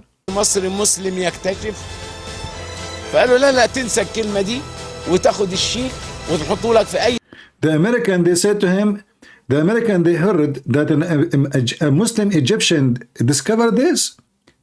They said to me, listen, just take the check and forget about this. Forget about Muslim and Egypt. Just give us the discovery, okay? Who the American did that? I mean, if this is their officials, دولار how much? 2 مليار دولار. They offer him $2 billion. $2 billion, brothers and sisters. But I refuse. I refuse. They told me, forget about saying that you are a Muslim scientist and don't give this product to Egypt. وأنساه رفضت. قلت لهم اكتبوا عالم عربي مصري مسلم يكتشف فقالوا لا I told them, are you going to write that an Egyptian Muslim discovered this? They said, no, forget about it. تنسى الكلمة دي وتاخد الشيك وتحطه لك في أي دولة من دول العالم. Forget about being a Muslim or anything. Just take the check and we will put it for you in any bank in the world. $2 billion. قلت لهم طيب وماله وسافرت وهربت وجيت على بلدي. And then I ran away and I came to Egypt, brother. True story. المخابرات حمتني هنا. The secret police here protect me. المخابرات خطفتني وحطتني هنا. بعد أن and look at the stick. Here we go. We found the stick. Guys, do you want to see the stick? You want to see this? Do you see the stick? This stick can destroy AIDS. Just point it at the person. Look, the guy is in the corner. He have AIDS. You point the stick at him, bingo. AIDS bye-bye. Bye-bye, bye-bye, bye-bye. You have hepatitis C, D, F, doesn't matter. Just point the stick. The stick, brother. استطاعت القوات المسلحة أن تبتكر جهازا يشير إلى المصاب بفيروس سي من بين مجموعة. And not only that, this machine can point at the one who have infection. Like it's going to follow you. Like the one you see stick for the water. من الأشخاص عام 2010 ها هي اليوم وبنفس آلية العمل تم اختراع الجهاز المعالج حيث يمر الدم المصاب داخل. Look at the stick. You know, this is very. Aren't you worried that the Jews will see this stick and they will try to copy it from the video? Seriously. داخل الجهاز الذي ينتج موجات كهرومغناطيسية تقضي على الفيروس وتحوله إلى أحماض أمينية. The caromagnetic waves is coming from the stick will destroy the virus and will make it nothing. True story, yes, true story. Oh boy. And you know, and they made big news about it, and the Muslims in the internet. And then the funny is, after all this noise, it turned to be, I mean, how stupid they are. People, they will line up in the front of the hospital and they will notice, because especially in country like Egypt, the disease of like the kidney disease and those stuff are massive there. So you will have millions in the front of the hospitals. And then the first one, second one, third one, nobody is recovered. People will know in less than a week that this is a fraud. But this is how mental they are. It doesn't matter, they lie. Yeah, this is a horrible stick. الأمر الذي دفع وزارة الصحة لتجربة الجهاز على عينات من المرضى بعد تجريبه على الحيوان وبعد Look at this machine, guys. Guys, who want to get a stick like this? I have connection. Who want to get his first order? You know what? I'm going to choose like the one who come here always first. I'm going to open a clinic. I will call it the stick clinic. The magical stick. Oh, you know what? Let me call the owner of Amazon. I think he will prefer to sell this instead of Fire Stick. Who needs Fire Stick after now? This is way better.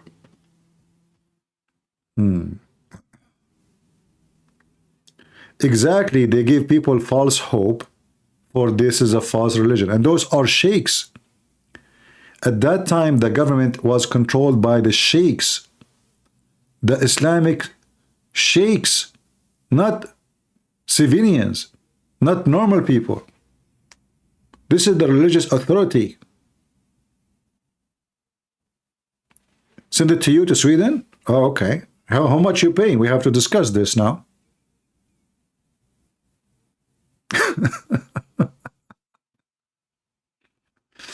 Anyway, guys, I see only 326 people give us a like, yet there's more than 1,000. I saw like in a certain point almost 1,300 watching, or even 1,500. But I see now, now I see 525. But still, less people are like, you know, more people watching, less people giving like. If you like what we do, give us like, so that will bring more people, especially now the channel here is new. More people will know about us. All right. Well, I think we have enough for today. Do we have a good time? I hope so. And as you see, me, myself, I like Rumble. What do you think, guys? What do you think? Isn't it better than YouTube? In the beginning, when you use Rumble first time, it's a little bit confusing, like, you know, because we are not used to it. It's different way. But You know, after you use it first time, second time, you will use to it. And here we will like it more. Here I will keep my video. I'm not going to be worried about, you know, the strikes and giving me, you know, a strike for any false reasons. I wish they are giving me strike for any real reason. Like, you know, if you are doing something wrong, I don't mind. The only wrong I am doing that I am a Christian prince. That's all.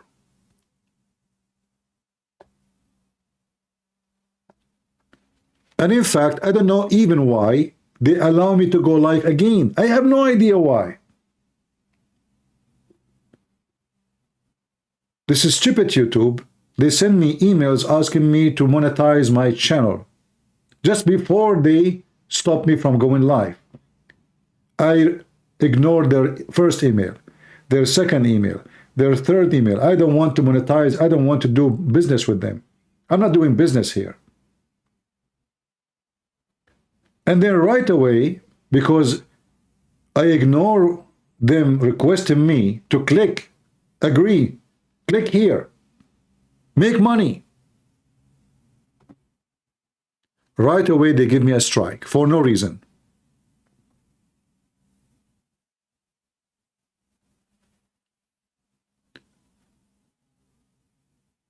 So tell your friends about where to find Christian Prince. Subscribe to our channel, share the link. We have a code you can scan or send it to your friends so they can scan it and join to find me easier. And I think here is way better. I'm sick of this YouTube. If they have little decency, I should have more than 1 million subscribers in YouTube by now. All those who, the names you know, they will not even exist when I was, you know, exposing Islam. And I don't want to be bragging about myself, but you know that the knowledge of all those, even those who speak against Islam, is not even 1% of what I know. Why only me, YouTube, keep deleting my channel? Because I am very harmful for the cult of Muhammad. As simple as that.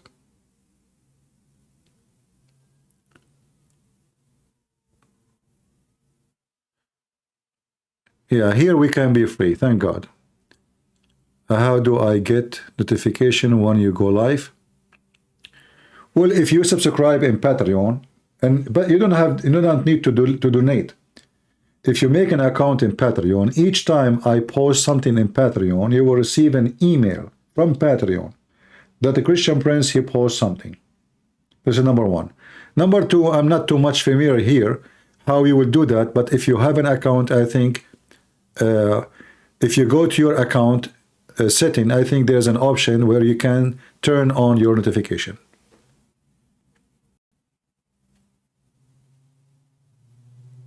All right.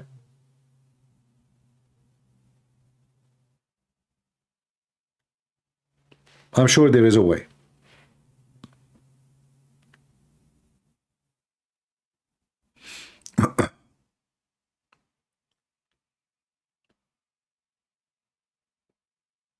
Let us do 12. I wish I can stay longer, but if you notice, I'm coughing. I don't know even why. I don't feel sick, but in the same time, I'm coughing. So actually, I mute the mic from time to time to cough because I don't want to bother you.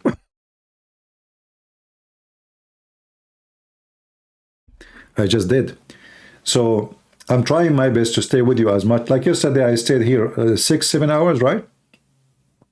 I really love to do what I am doing to save people. Like, you know, isn't it lovely to see those Muslims calling and telling me that we left Islam, we are grateful for learning and knowing.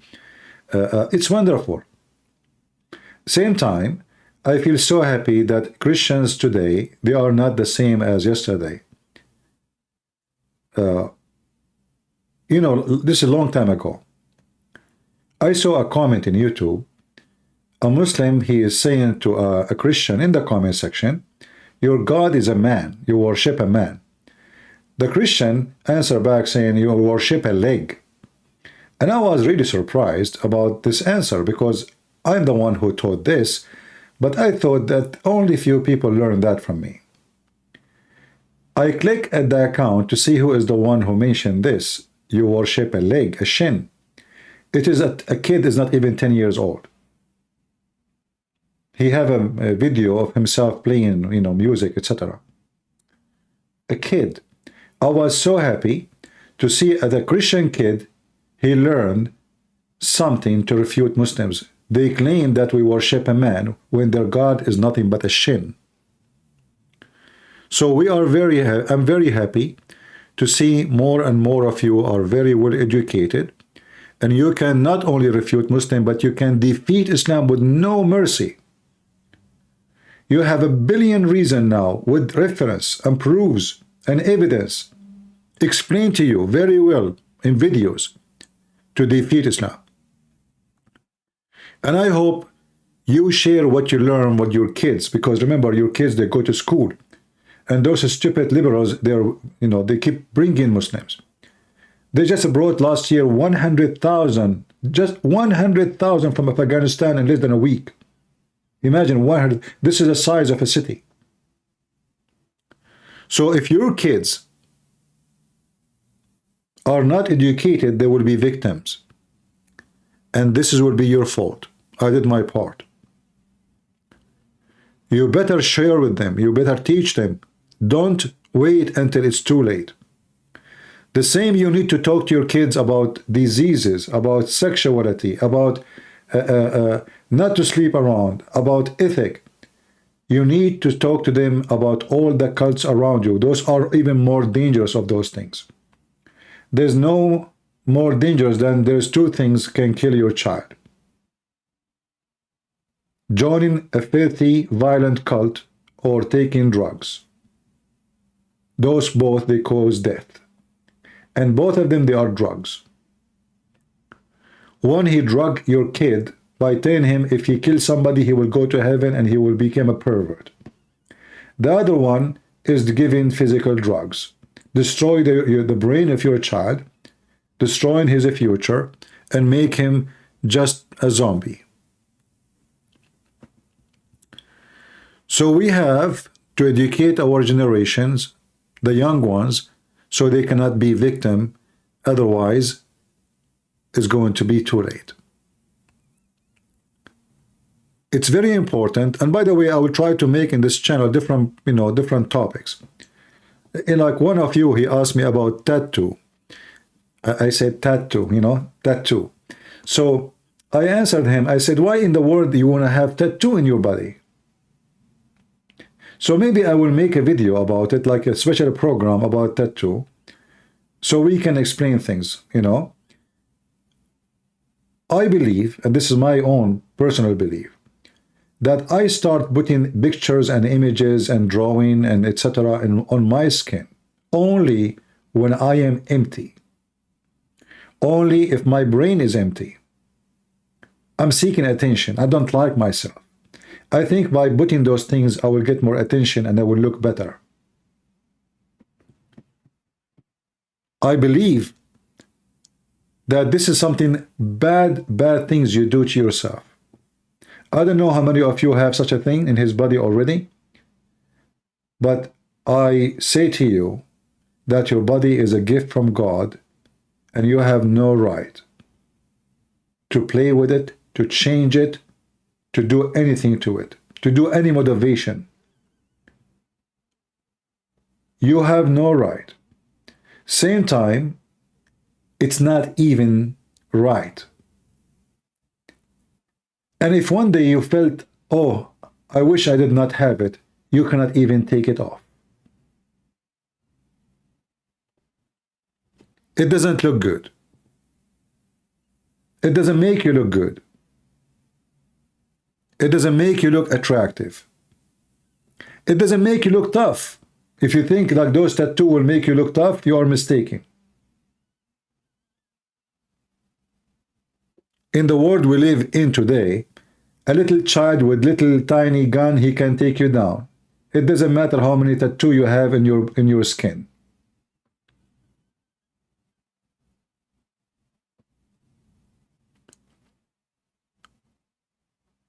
We have to be vigilant. We have to be smart. We have to think before we do things, why we do it and why we need to do it. What is the reason for us to do things? If there is no good reason to do things, then we should not do it. Is adding a tattoo will make my life better? Is it going to make me look smarter? Is it going to make me happier? The answer is no. Somebody saying, why have I never seen your face, CP? And why you need to see my face, Potato? What do you want to do with my face? Are you face addicted?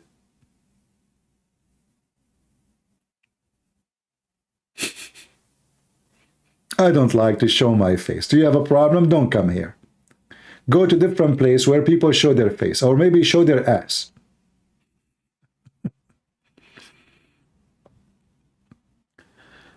You know, I believe that tattoo is not necessarily and not needed, and you can be Christian without have tattoo about Christianity, my friend.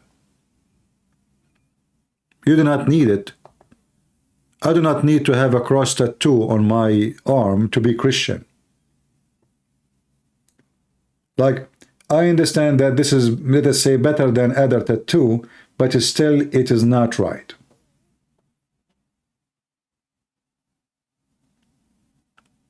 Ask yourself, did Jesus say so? Did so? Did Peter? Did the disciple? No. So why you do it? God gave me my body clear and clean. So I have a duty to give back to him what he gave me. As it is.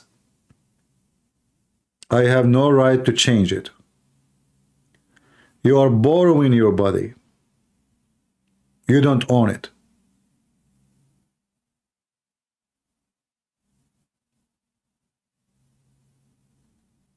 And then there is, you know, people, they put rings in their nose and ring in their lips and rings in their ears and rings. I understand if you are a female, you know, a female, she put an earring, etc.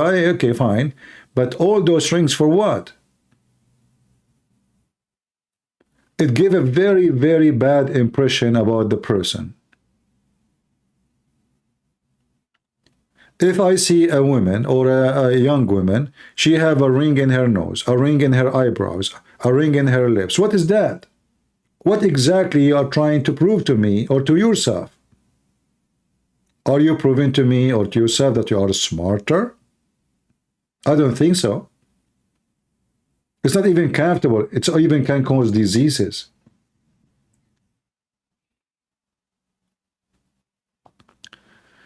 So, I don't want to tell people what to do, what not to do. This is your business.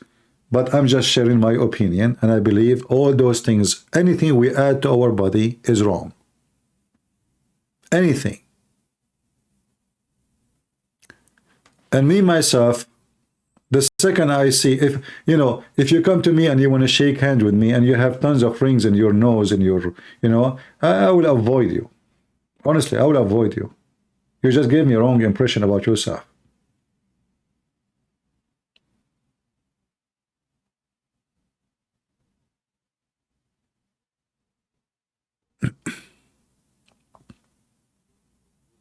And again, this is against the teaching of God.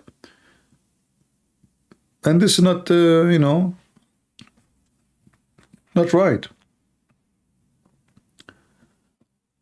And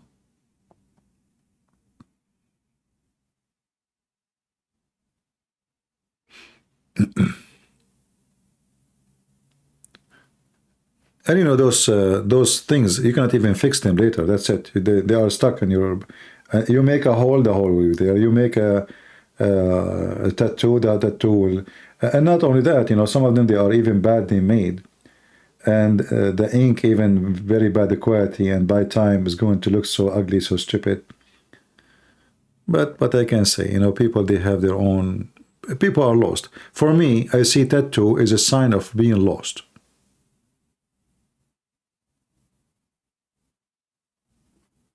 This is how I see it.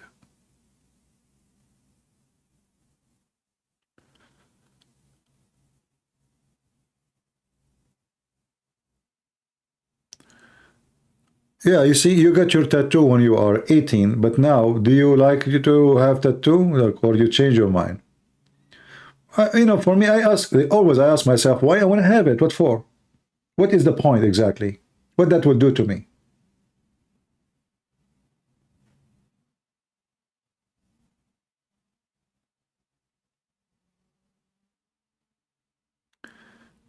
My ears once closed. Yeah, I mean, you see, if a female she have earring, that is very, you know, acceptable. For sure, I am not against that for a female. But I don't understand why even a male he want to put earring in his ear. I don't know why. Do you want to be pretty? I don't know what is that. See, the beauty of the man have nothing to do with look or accessories. The beauty of the man is to be a man, protecting his family, providing, decent, loving, giving. That what make you handsome. Is not your hairstyle, is not a ring in your hand, is not a necklace around your neck, is not having a tattoo, none of those. People will love you for you deserve to be loved, for you are a good person to them. Who care about your necklace or your tattoo?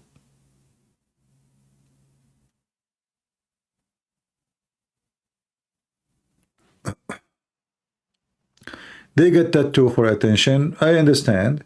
But, okay, you get the attention for a week, 2 weeks, and then people, they don't look at your tattoo no more. What the point? You can't even take it out. That's it. You're stuck with it. I mean, sometimes I saw people, you know, it's really scary. The whole body is covered by tattoo. They look like a lizard.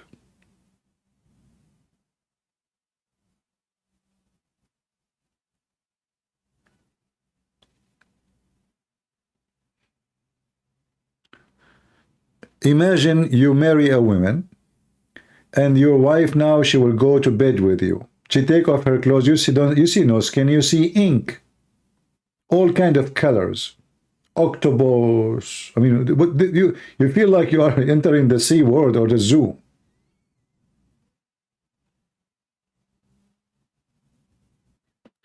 The Bible says at the end of the time, Euphrates River will dry up. Isn't it drying up now? No, it's not. What you see right now, that Euphrates River in Syria and in Iraq is drying up because the Turkish, they built a dam to hold the water. So still there is a water on the river. And because the Turkish, you know, their evil act, as always, to hurt their neighbors, they steal everything. And their neighbors are weak countries. They cannot go at war with them for such an act. They steal all the water. But the river, the Euphrates River is not dry yet. It have less water, yes, but it's still running. And the Turkish, they are holding the water behind the dams.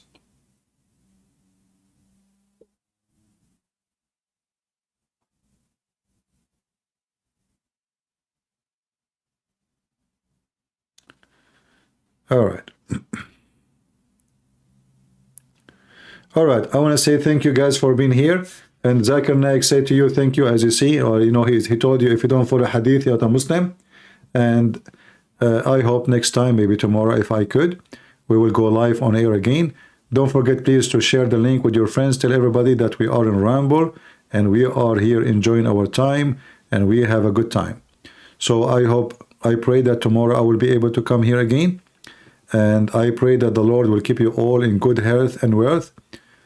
Today is Sunday, so we pray that every day is going to be a day for the Lord in our life. For if we don't designate some time of our time to serve the Lord, our day doesn't count. And for me, I wish I can stay with you 24 hours if I could. But there is a limit for the body to handle. and we have to be careful about not to exceed that limit. So help me so we can help our generations, the younger generations, to stand firm, strong, knowledgeable, and nobody can deceive them, neither liberals, neither Muslims, neither Jehovah's Witnesses, neither the Mormon, neither all kind of cults around us in this earth, trying to kidnap our children from us and trying to destroy our beloved society. God is good. So is Jesus. And see you soon again. Take care.